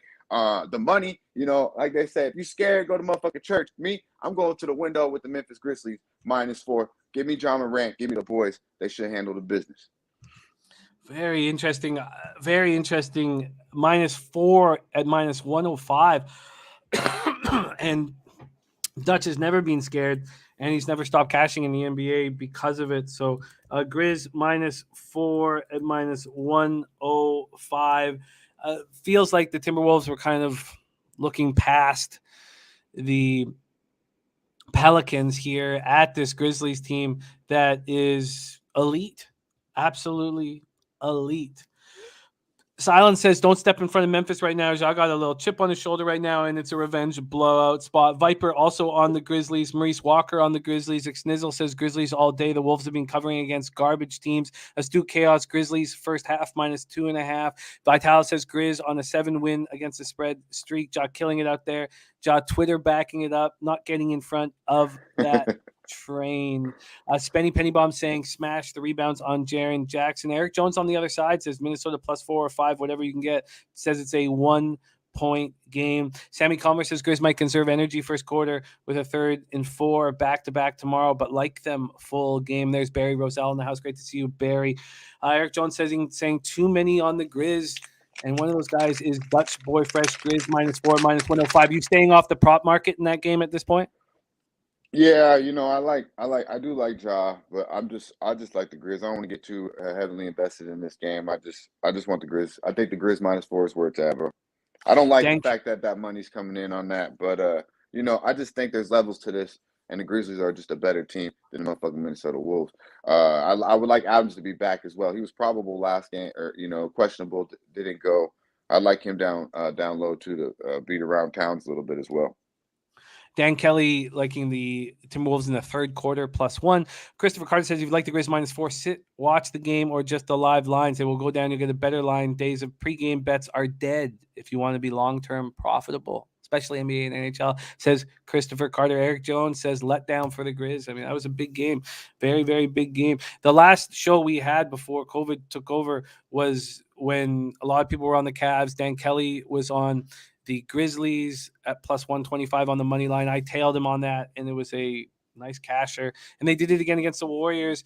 At this point, I really feel the Bucks look in this. I don't have the confidence that you have, and you've earned the confidence. So when we talk about cutting my unit size down 25%, you earn shit in this business. You earn unit size. You earn confidence against the market. And I've not done that. And our man, Dutch Boy Fresh, has. Let's keep rolling. Next up, 8 p.m. Eastern, Los Angeles Clippers at New Orleans Pelicans. Clippers 21-21, 7-9 on the road. Pelicans 15-26, 9-11 at home. We're at the Smoothie King Center in New Orleans, Louisiana. Don't forget, Maxwell Smart is on next, and we are trying something new. We are taking games that you guys want to talk about and breaking them down. So keep that in mind as he'll be coming on here shortly. Let's break this down. Clippers over their past 5, 2-3, 19th in pace at 97.80. Pelicans just behind them in pace at 97.60 possessions a game. Also 2-3 over their past 5. We have the Pelicans opening up as 3.5-point favorites, and there's been an 8-cent move towards them at Pinnacle. This total opening up at 215. That's what we have right across the board. 215s across the board. When we get to the cash flow, 3,505 tickets in, 58% of the tickets on the Pelicans and 83% of the cash. And we've seen the market moving at Pinnacle 8 cents towards these Pelicans. Then from a total perspective, 75% of tickets on the over, but just 2% of the cash on the over. And after what we saw in the Clippers' first half in their win against the Nuggets on Tuesday, I get it. 28 points, the lowest scoring first half in the NBA this season for the Clippers. And this total, with all this money on the under going against the public, is not really moving towards the under, although one book has cut it a half point. Clippers did overcome a 25-point second half deficit to win 87-85. This team has a lot of heart. They're missing a lot of players, of course, George and Kawhi, but they have guys that just step up, like Reggie Jackson, who used to drive me absolutely crazy. And then he needed the entire NBA to give up on him to start, stepping up and showing that he can play. He's always had the talent. Terrence Mann as well. What a defender. He's a quality basketball player. Pelicans had lost 4 of 5 before the surprise win against Minnesota. Ingram hit that 3 with 1.3 seconds left. 6 of 7 he went from 3, 9 assists, 4 rebounds, a steal, and a block. They've won 6 of their last 8 games at home, and the 2 losses to the Jazz and Suns. Josh Hart says, we are a team on the rise. Are the Pelicans a team on the rise, or is his glass of semen half empty? Take it away here, Dutch. Clippers, Pelicans. I mean, shit. Hey, if they play the Clippers every fucking day, they might be on the rise. The Pelicanos will rise today. I believe that. I like the Pelicanos here today, Jim. Shout out to our guy, Ron Crawford, with the spreadsheet play today. Does like the Pelicanos as well, and I believe that's just hitting at 68%. So, that makes me feel pretty damn good. I can't lie. But yeah, here, we're going to fade the Clippers here, to be honest with you. They're 0-5 ATS last 5 meetings versus these boys. Now, they've lost both meetings this year by double digits to the Pelicanos, and that was with Paul George in the lineup in both of those games. They're 0-5 ATS last 5 in New Orleans. They don't like to go to they don't like Bourbon Street, or else they like it an awful lot because they don't play well out there. Now the Pelicans won the last 4 meetings as a dog outright. So not only do they cover against these boys, they beat them. They're 6-2 ATS last 8 at the house, so they've been good against the number. And I just think this is a good number here. I believe the money's coming in because they know that the Pelicanos are going to handle business here. You touched on it, Reggie Jackson. They got Batum. I don't know if Luke Kennard's back in the lineup. Morris has been a guy that I've gone to on the props. They're starting to catch on now. It's, we're on it. We got it at 15.5, went all the way up to 18, 19.5. So I'm not mad at anything with that. It's getting a little high though, but I just don't think they'll have enough. You got Ingram, you got Big Val. You touched on Josh Hart coming back. You got Graham. I think they have enough here for them to beat a beat-up Clippers team who I just don't have much trust in. Was a very impressive win against Denver, but let's be honest, that's just what Denver does. They give away shit. Is the Pelicans worth a move at -3.5, or you don't trust them enough? I like it. Yeah, I do like it. Okay, let's get you in. And I'll tell you this right now. This will probably be the second, maybe third time tops I've had the Pelicanos on my card. So I have to like it a lot to bet it. And I do feel like this is a spot here. And I did like seeing that Ron Crawford on the spreadsheet play as well. I did like that. So kind of was a little thing that pushed me over the edge. Yeah, I missed that he's on the Pelicans with the spreadsheet. Yeah, he sent it to me, DM'd it to me. He's a nice gentleman and DMs it to me in the morning. I've been giving him out on the NBA show. So shout out to our guy. Okay, cool. So that's not a spreadsheet play today here on our show, but it's because I track him as well. But okay, cool. Yeah. Pelicans -3.5 at -109 for Dutch. And I like this. Yeah. Lit Pick says Clippers had no business winning that game versus the Nuggets. Morris got his revenge. Clips off a dub. Pelicanos is the look at home.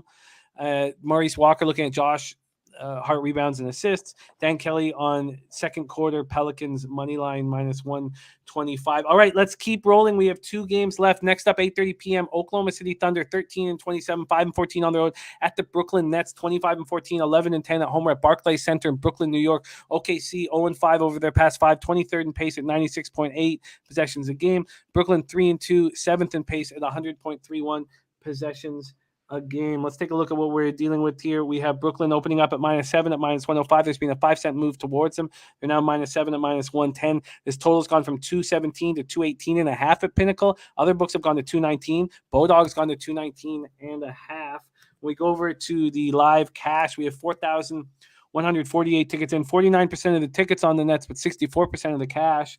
Then we have 40% of the tickets on the under and just 1% of the cash. So big bets coming in on the over. Those big bets better be hoping that Durant will be in the lineup. We'll hear if Dutch thinks Durant will be in the lineup. He's going for a franchise record 13 straight game with at least 25 straight points. He's gone 12 straight right now. Nets beat the Bulls 138-112 yesterday with Kyrie in the lineup. Nets shot 56.3%, 35 assists. Harden had 25 and 16. Patty Mills 21. Day'Ron Sharpe at a season high 20. Look, they loved having Kyrie back in the lineup. It's clear that they love him very much. And you could just see it. They were happy to have him back in the lineup. Well, now they're back home, and he won't be there. Of course, he's ineligible because of the vaccine mandate in New York. So also, they asked Nash if Durant would be in the lineup, and all he said was, "We'll see."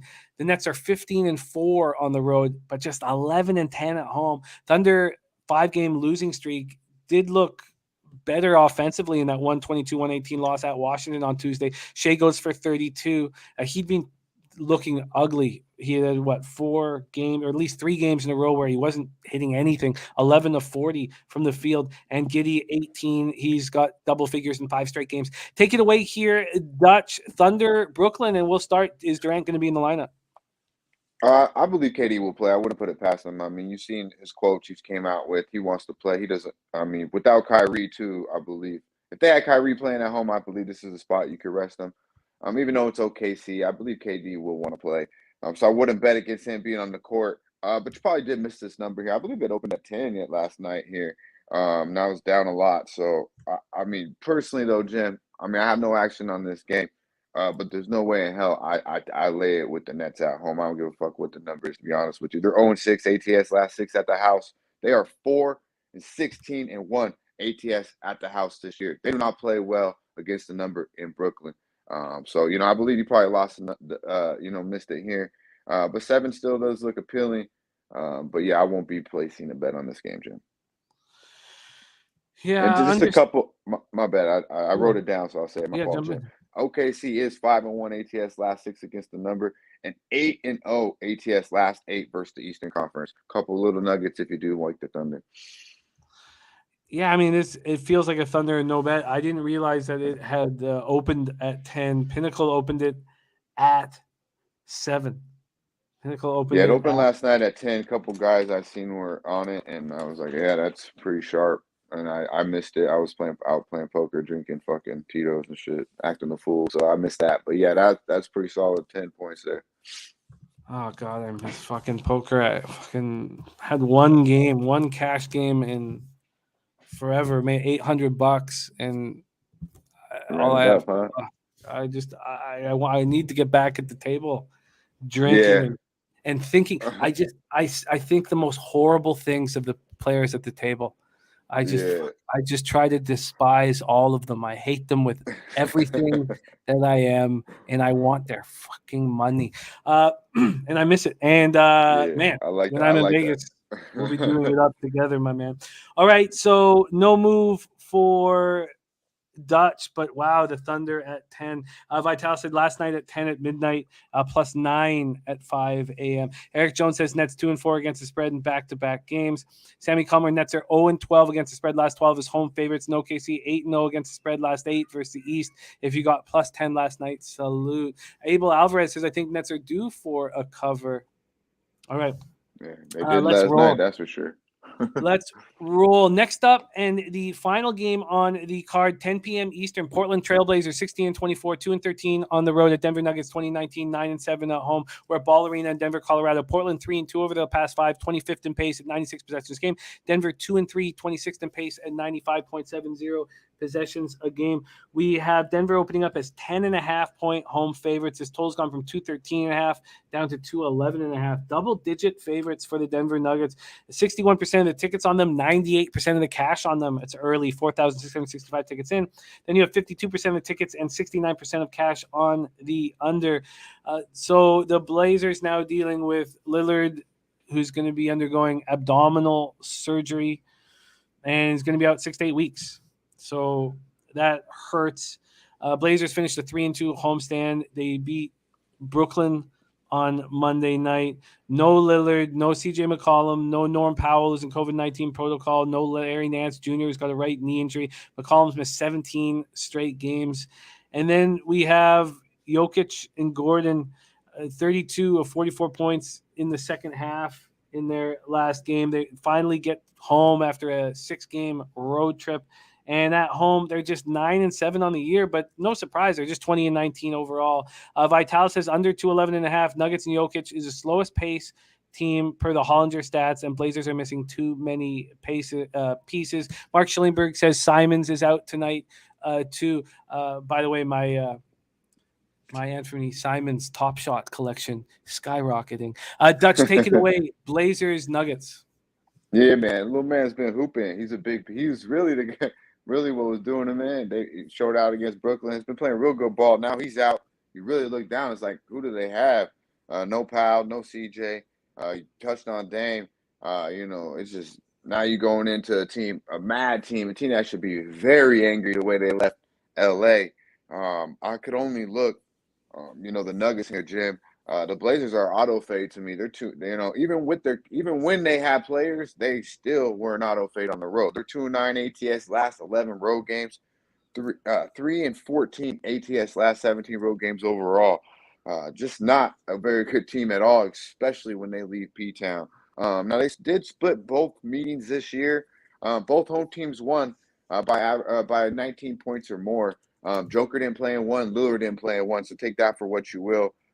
But yeah, the Blazers are 2-5 ATS last 7 meetings versus these boys. So I could only look Denver. But then when I think about it, I'm like, do you really want to lay a 10-piece plus with these motherfuckers the way they've been giving away shit? I can't do it. I can look first half, though, because I expect them to come out very angry. -6, I believe, is a solid number here. They should be up double digits by halftime against simply a B squad of the Portland Trail Blazers. And Barton's back. They have a full roster, as healthy as they've been, I believe, since this COVID has kind of attacked the NBA. Obviously, no Michael Porter Jr., no Murray, but they got everybody else rolling. So I believe it's a nugget spot here, and we'll look for them early simply because what they do in the second half. Do we want to make the first half official? I got it at -6. Still available, -6? Yeah, -6, yeah. -107 at Pinnacle. Yeah, let's lock that in, Jim. Nugs minus mile motherfucking high at -107 for Dutch Boy Fresh. Remember, we're moving into college basketball next, and we're trying something new. Any games that you want broken down, Jose's been keeping a list. Throw them in the chat right now. Let's review Dutch Boy Fresh's action. We got Trot Wham in the chat as well. Great to see you, Wham Bam. Dutch is on the Bucks first half, -0.5, -106, and Bobby Portis double at +130. Grizz -4 at -105. Memphis Grizzlies -4 at -105. Market moving towards the Timberwolves, and Dutch showing no fear whatsoever. Pelicanos -3.5 at -109 for Dutch against the Clippers. He's backwoodsing the Thunder Nets game, and Blazers Nuggets -6 for the Nuggets first half at -107. There you have it from Dutch Boy Fresh. You can catch him Monday through Friday at 4 p.m. Eastern on the best NBA show in the business, NBA Pub Hub. Check him out then. Dutchy, my man, any last words for the great Capper supporting the show? I appreciate you, Jim. Glad to have you back. I need you in the mornings, my dude, so I'm glad you're right back in the chair where you need to be. You already know, chat, everybody out there, hit that motherfucking like button. Like, we're about to hit these motherfuckers straight over the head. Hey, y'all.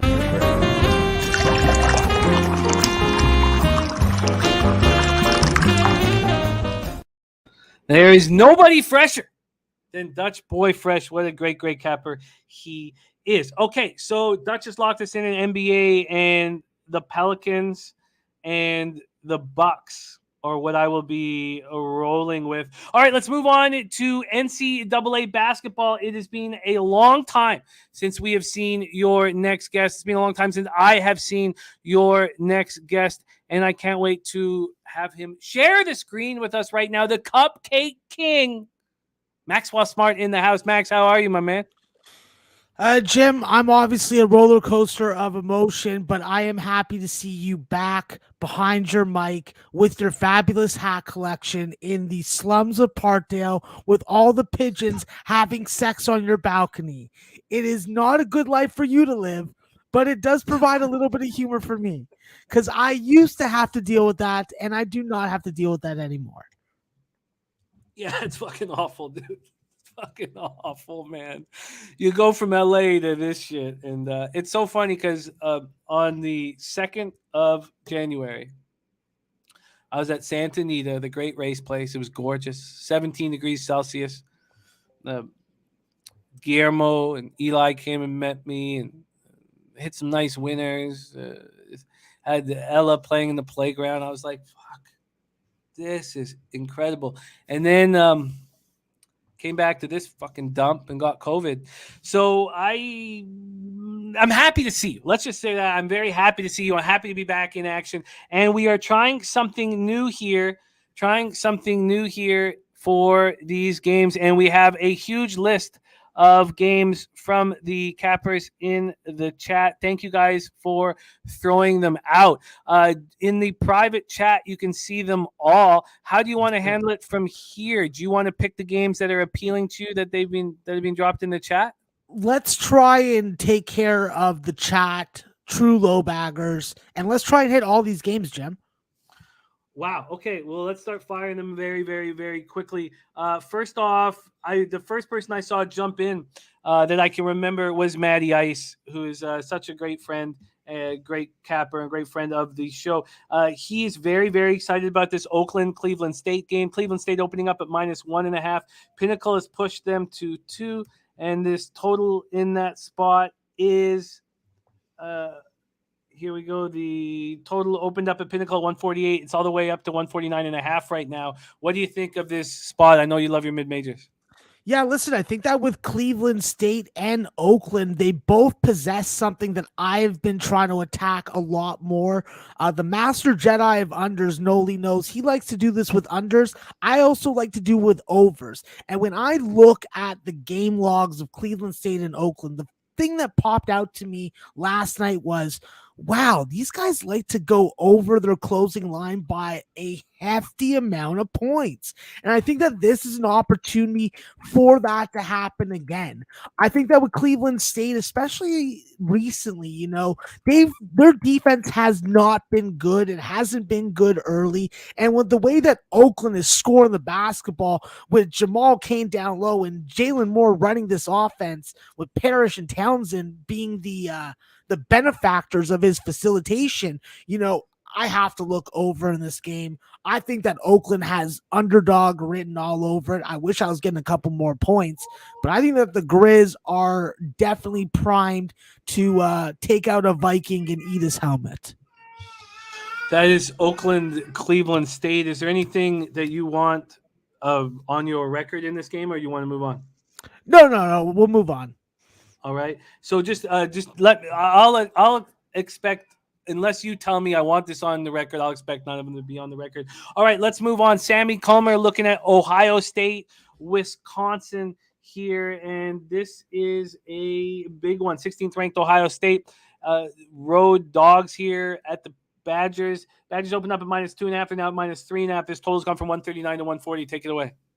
Yeah, listen, I think that with Ohio State and Wisconsin, it's definitely a spot where you want to take Ohio State to be able to score points, but they've just been so Jekyll and Hyde when it comes to it. That game against Indiana really freaking burnt a hole in my memory. And even though I did watch Northwestern was able to cash a live first half over 87.5 in that game, I still worry about them being able to do it on the road. They've been a much better scoring team at home, except for games that have gone to overtime on the road. And I think that with Wisconsin, Johnny Davis is the guy that you want to focus on in this game. For me, Jim, I don't even really want to bet the side or total in this game. I want to use Johnny Davis fantasy points and Johnny Davis over points on prize picks or monkey knife picks. That's where the best value is in the game. You got one of the best scorers, definitely at the high major level, in a game that he needs to step up and produce a 30 bird. Otherwise, his team's going to lose. Ohio State, Wisconsin. Ilya Katz wants Seton Hall, DePaul, 20th ranked Seton Hall, 5-point road favorites. They opened at Pinnacle. They're now 6-point road favorites. This total shot up 4 points from 145.5 to 149.5. Take it away. Yeah, actually, Jim, I saw this line do U-shaped line movement. I saw it go start at 148.5, go down to 145.5 and up to 149. It's kind of crazy because, Seton Hall definitely has the size and big men to present a big wall against DePaul's dribble penetration. I just think that when you look at David Jones and Javon Freeman Liberty at home, it's going to be definitely a test for them and a test for us as backers to see if they're willing and they're able to cover these types of numbers. I think that if you play this game 2 games within 1, you take Seton Hall first half and you ride with DePaul full game. I don't think they're getting smoked on their home floor like they have been early on in conference season, but I'm not going to say that I'm going to take DePaul on the money line straight up.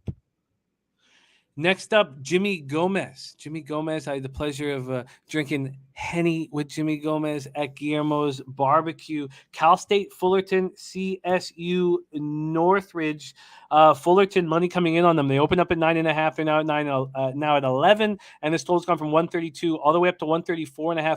Pinnacle seems to be pushing it up there while the other books haven't followed suit. Cal State, Northridge, Cal State, Fullerton, battling Cal. What do you think here? Yeah, listen, I'm a big fan of this Fullerton front court with EJ Ananowski and Vince Lee. The fact is they have been able to pick up their scoring production in the second half by more than 2 3-point buckets.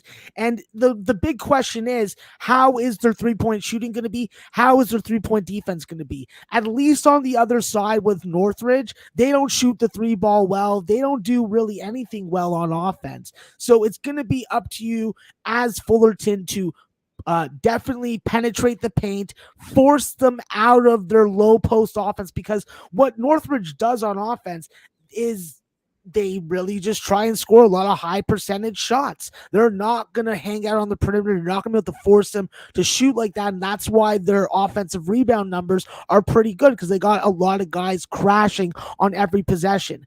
If Fullerton's able to manage some of these turnover issues that they have, I do think that they can be valued definitely as a team total.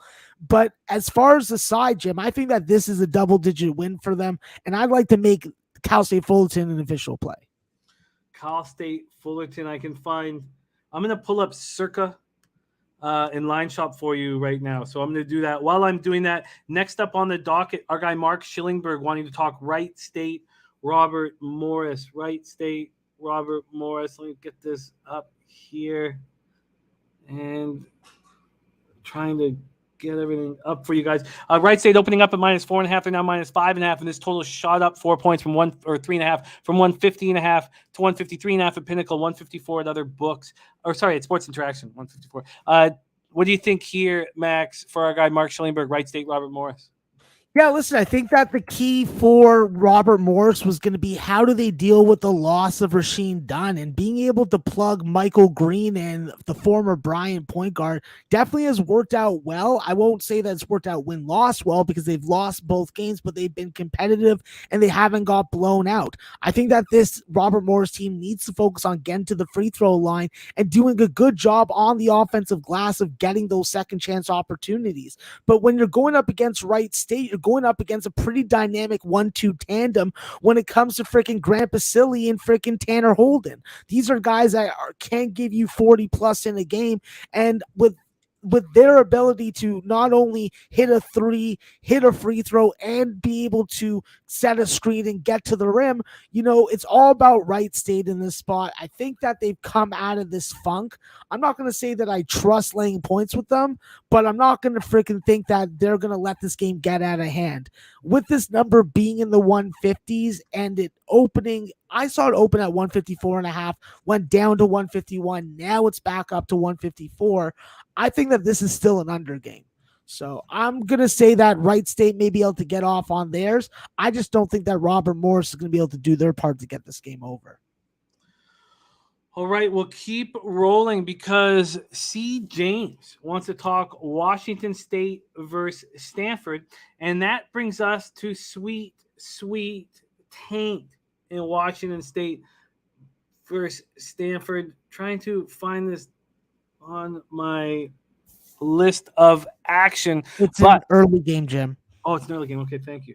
Perfect. Oh, there it is right there. Washington State opening up at -6.5. Now we have 7.5 across the board, and this total's gone from 136.5 up to 137.5.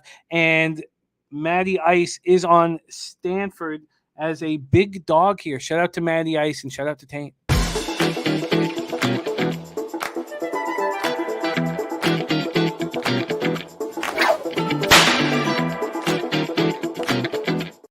He's going up against this market move towards Washington State. Max, what do you think of this spot? Yeah, listen, I'm agreeing with Taint here. I think that with Washington State and their undersized guards, unless they're able to create enough space and be able to shoot that basketball efficiently, it's just not good. It's not good betting etiquette, in my opinion, regardless of where you value that, to go against a dog that keeps on cashing. And they've cashed, I think, 4 or 5 straight underdog tickets when they've been lined that way. And going against Wazoo and Kyle Smith's defense, the first half is going to be critical for them. If they can't get over the 30-point plateau and they're finishing this half in the 20s, I do think it's going to be problematic. I do think they'll be behind. However, Stanford has been a very good second half team, especially on this 4-game winning streak that they're on. And it starts with 3-point shooting. They have been shooting the 3, hitting the 3 consistently 7 to 10 times in a game, and that's what they're going to need in this one. I think that they can outmuscle Washington State's backcourt, and I think that this is a spot where I want to take the first half over, Jim. First half over in this spot. I'm going to line shop for you in Stanford, Washington State, first half over. While I'm doing that, C. James also looking at this VMI Mercer spot. Mercer just 1.5 point favorites. Bulldogs moved it to 2. This total at 147.5. Pinnacle just moved it to 146.5. Take it away. Yeah, my biggest problem with Mercer is just the fact that they don't have Neftali Alvarez in the lineup at the point guard spot. It puts a lot more pressure on Kamar Robertson to fill that void. And while he's been able to do so pretty admirably, I just don't know this team well enough to really get too deep into them. I think that definitely the game against Furman, they were in it at least for portions of it, but not being able to make a shot when you need it hurt them. I think that going up against this caliber of opponent with VMI, it's all on VMI. If VMI plays their game and is able to get up and down the floor, move the ball from side to side, and get a lot of inside-out scoring, they're going to win this game. But if Mercer's able to lock them down, or if Mercer's actually able to find their offense, well, it's a tough spot. It's really a coin flip type game. The first half total that you're looking to get over in Washington State, Stanford, 64.5 at -115 at Pinnacle, 65 at -109 at Circa. What would you prefer? I will take the 65 at -109. 65 at -109 for Max. Okay, let's keep rolling. The last spot here that C. James wanted to talk about. And again, Max graciously wanting to try to see if we can hit all of these games. We might not be able to do that, but let's talk about this game here. Tarleton State, New Mexico State. I have Pinnacle has just moved this to -8. It seems like their totals are all out of whack here. I don't know. Let me just pull up. Why don't we see what line Max has for this? I'll try to pull it up as well. But Tarleton State, New Mexico State, some books have it at 129 with the total. Some have it at 121.5. I don't know what's going on here. Maybe you could shed some light. Tarleton State, New Mexico State. Yeah, Jem, hold on. Let me just pull it up. See if I can. I got under 129.5 and 10-point line with New Mexico State as the favorite. Okay. Okay, thank you for that. Let me see if I have that as well. There we go, Tarleton, New Mexico. Yes, I have it moved to 9.5 in New Mexico State, and the total now at 130. What do you think of this spot? Yeah, listen, I think that this is a spot where I jumped on the first half over. This is a first half over spot for the show also. I just think that with Tarleton State, while I do think that they play a lot of under basketball on their home court in Stevensville, where it's very tough to go in and beat them, I just think that going out on the road, they have to play a little differently. And with New Mexico State, and especially Donnie Tillman, he's the guy that I think is the X factor for New Mexico State today. If him and Teddy Allen, Jabari Rice are all on point, score the basketball with the size that they have in McCanson, William McNair down low, I don't see how they don't freaking be able to at least put up 35 to 40 points in this first half. Tarleton's going to have to score. I think they're going to be able to. We've seen it over and over again on the road. I'm just going to go with what's working, and I'm going to take that first half over. First half over at Pinnacle right now, over 60.5 at minus 107. Sounds Over good to me, buddy. 60.5 minus And 107. Jim, just to mix a little humor into our reuniting. Sure. One thing I've been telling people, and I've been letting them know, never ask a stripper what she does in her other job. Strippers don't want to be asked these types of questions, and I think that we have to remember that, as well as don't ask for change for a $5 bill. I think these are very salient, important points. There was a time not long ago when a stripper could just be a stripper. But unfortunately, COVID has taken a lot of money out of strippers' pockets, and that's why you support them so much. And I respect it very, very much. We're going to move on. We can't go through every single one of these guys, but of these games that you guys have asked for. So I'm going to start just doing one at a time for people because we'll do two for JA. JA wanting to start with North Texas Marshall. That's where he wants to get this rolling here. North Texas Marshall. Let's see if I can find it. Here we go. North Texas opening up as 4-point road favorites. Let's move to 3. This total from 137 is up to 138 at Pinnacle. Take it away here, North Texas Marshall. Yeah, listen, I think that with North Texas and Reuben Jones running this offense, he's been able to really do a good job of filling that void that Javion Hamlet left. But I think that it's all about what North Texas is going to be able to do scoring-wise. They have to hit 70 points. They've been able to do it, and they've been able to do it at home. The problem is they haven't been able to do it out on the road.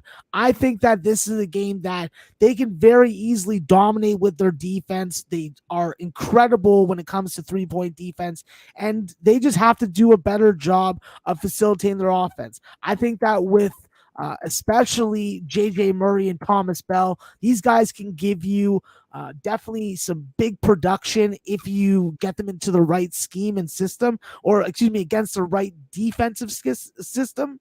But if North Texas is going to be able to go on the road and win this game tonight, the only way that they win is with Tyler Perry coming off the bench and being that spark plug. If he gives you over 15 points, I do think North Texas covers the 4 points and beats Marshall, because let's face it, with Marshall's front court, it's not as strong as it was last year, and Tavion Kinsey and Andrew Taylor are plannable. You can plan against them defensively because they're not 3-point oriented guards. KD is out tonight, by the way, says Sammy Calmer. I think Steve Nash let us know that. We should have attacked it earlier. We should just always fade the Nets on the second half of the back-to-back. They haven't swept the back-to-back all year. The next spot, Jay wants to talk about Indiana, Iowa. Iowa opening up as 4-point home favorites. They moved to 4.5, and this total is either at 150 or 150.5. Yeah, listen, if Indiana can overcome some of their road issues, then they definitely have value as an underdog, because this Iowa team is definitely capable of scoring. They just really haven't played that great a defense, in my opinion. I think that with this game, there is value using Keegan Murray in your monkey knife and your prize pick lineups for points and fantasy points. Shout out to the BBW Slater Sharpie, the one and only. And I'll say this, I think that Iowa continues to be a first half team and a first half over team. So that's the way that I'd be looking at it. And I'll make Iowa first half an official play, Jim. Iowa first half. By the way, I was at a Walmart. I picked up a bottle of Remy with our guy Sharpie, and I saw him lock eyes with a BBW. And let me tell you, it's all very real, his affinity for the BBWs. And they like him right back. It's not just a one-way street. They love the attention, and he wants to shower them with that attention and other things. Let's get you that first half spot here. Iowa, Indiana. What was it? First half what? Sorry, I couldn't forget that BBW. Just a connection from across the hall. What spot did you want there, Maxie? Yeah, I'm going to take Iowa minus 2.5, minus 115 first half. Iowa minus 2.5, minus 115 first half. Yeah, my man. And we'll double up on that spot. We'll take the over 70.5, minus 120. and over 70.5 minus 120. First half Iowa and the first half over 70 and half. Remo says, did we join him? No, we weren't able to. He wasn't able to fulfill his needs. But there was a real connection. Let me tell you that. It was not a pretend connection. It was a real connection. All right, we are almost done here. Next up, we want Butler, Georgia Tech for Michael E. Looking at Butler, Georgia Tech. You know what? Why don't we start with Georgia State, South Alabama? We've had a couple different cappers ask about this spot. So why don't we start there? South Alabama, 1 point favorites. There's 1.5 at some books, and this total's gone from 146 to 145. Yeah, listen, I'm all on the South Alabama train. I think that they are going to be relatively healthy tonight. Obviously, with COVID, we are going to have to see these lineups. And with them only going 6 deep last time out, the main thing was they had J.J. Chandler, Charles Manning, and they had K.O. Gonclaves. I think that they get a couple guys back tonight. That helps the bench. And if one of them is Javon Franklin, it will make South Alabama that much more of a tasty play. I think that with the number going against them, made me like South Alabama that much more. I believe that with this variant, it is not as it's not as bad for the players as it's been the first time around. So I do think that they're recovering faster and they're going to be able to freaking own home court. I think that when you look at this matchup tonight, you know, they have to be able to do a good job not turning the basketball over. They do a good job on the glass. And with Georgia State getting Aleel Newsome back, it definitely helps their front court with Jalen Thomas, but I don't think that it's a nail in the coffin. I still ride with the Jaguars. We're going to do 2 more games and put a bow on this. Also, jump in the chat and let us know if you like this, if you prefer us hammering NCAA basketball this way, because it was a great idea by Max to try something different here. The last 2 games we're going to start with Colgate, Navy. Navy opening up as 3.5 point favorites, now 2 point favorites, and this total's gone from 138 down to 136. Max, what do you think here? I apologize for correcting this, but they actually opened up as a 5 point favorite last night. Wow. And that number is now down to 2 or 1.5. I think that this is absolutely ridiculous. I'm borderline in rage. I literally want to choke somebody. I don't understand it. Colgate is 1-9 on the road. Colgate does not have Jordan Burns. This is not the same team from last year. Even with Nelly Cummings back in the lineup, yes, they look good at home. But Navy is the best, if not the top 4 best second half teams in college basketball. They will play a fast first half where there's points and they may get down, but at halftime, they will snap. I don't even know. Maybe they're freaking shooting up with something. Maybe it's a wolf blood injection. I have no idea, Jim. But they come out, they lock down, games go under, and they cover second half spreads and full game spreads. So this number can go as much in favor of Colgate as it can, and I will just keep on hitting Navy. Navy's not losing tonight. John Carter, the Terminator, is going to be fucking with his eyes open all over that goddamn toothpaste school, and I'm not down with Colgate toothpaste. Do we make Navy official or keep moving on? Hell yeah, bro. Make Navy official. We're going to make Navy official. We're going to close up shop here with Butler, Georgetown. We've had a few different cappers ask about this. Max, thank you for being so gracious with your time and energy here. Georgetown opening up as a 1.5 point favorite at Pinnacle. Now Butler, 1.5 point favorites. This total anywhere between 137.5 and 138.5. Looks like Pinnacle leading the charge towards the over.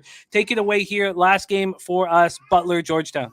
Yeah, I agree with this move towards Butler. Butler does get Bo Hodges back tonight, and they get Ty Gross back. That's going to add a definite positive element to this team.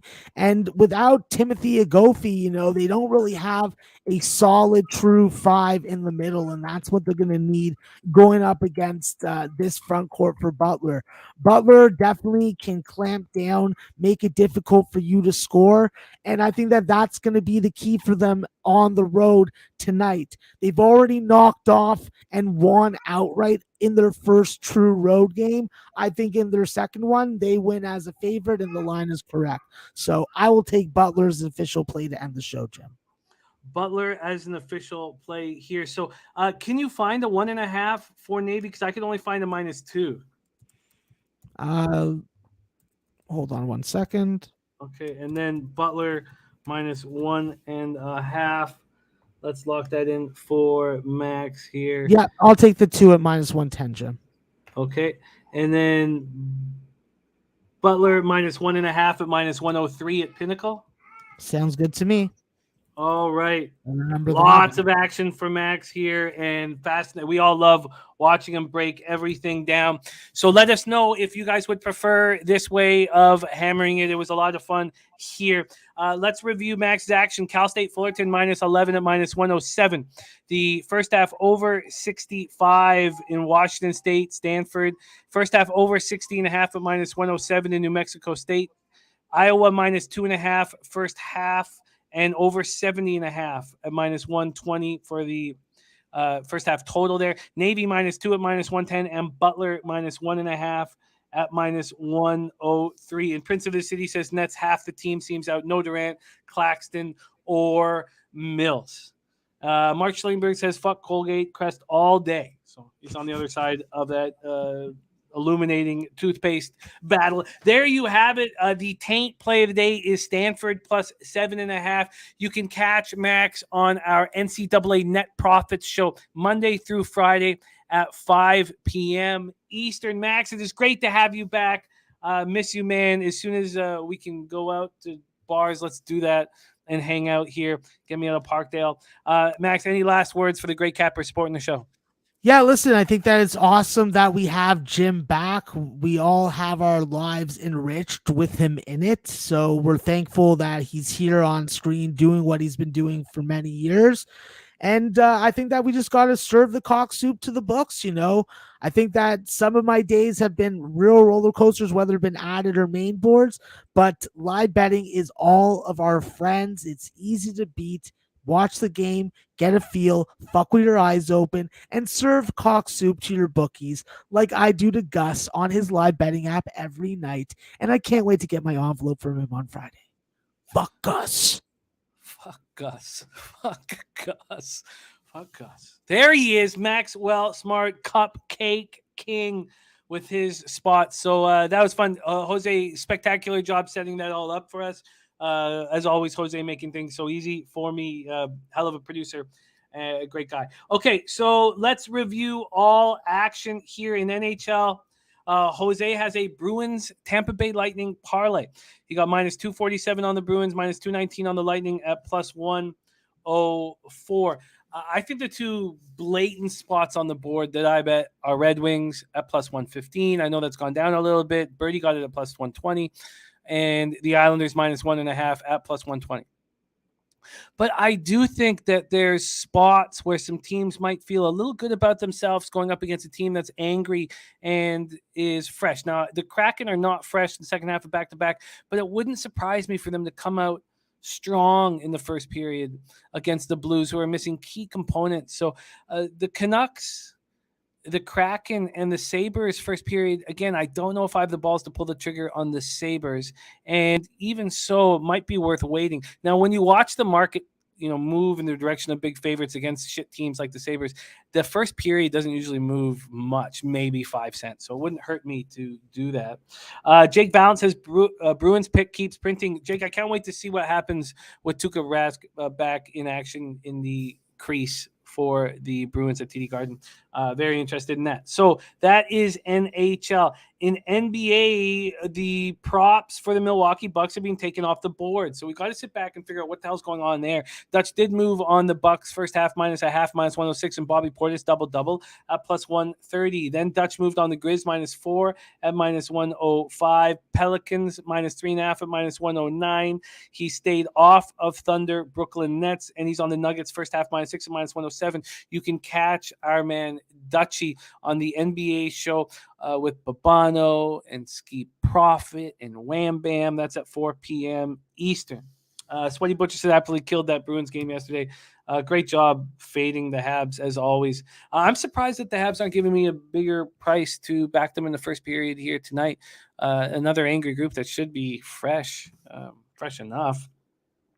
So I want the Bucks and I want the Pelicans. And I do understand why the market's moved to the under in Portland, Denver. And I will take a look at that, although it's moved 2 points and I probably should stay out. So that's the spot there. Then in college basketball, Maxwell Smart moved on Cal State Fullerton -11 at -107. He moved on first half over 65 in Washington State, Stanford over 60.5 in New Mexico State. He moved on the Iowa first half over 70.5 -120 and -2.5 -115. Navy at -2, Butler at -1.5 as well. Spenny says, yes, Jimmy, when this bullshit lockdown's done again, we all need to meet up in TO somewhere. I think Woodbine would be the spot for it. Although when you get into the infield at Santa Anita, that's where you want to be. The first thing that I just thought of was my ashes being just sent out there. I think it's my favorite place in the entire world.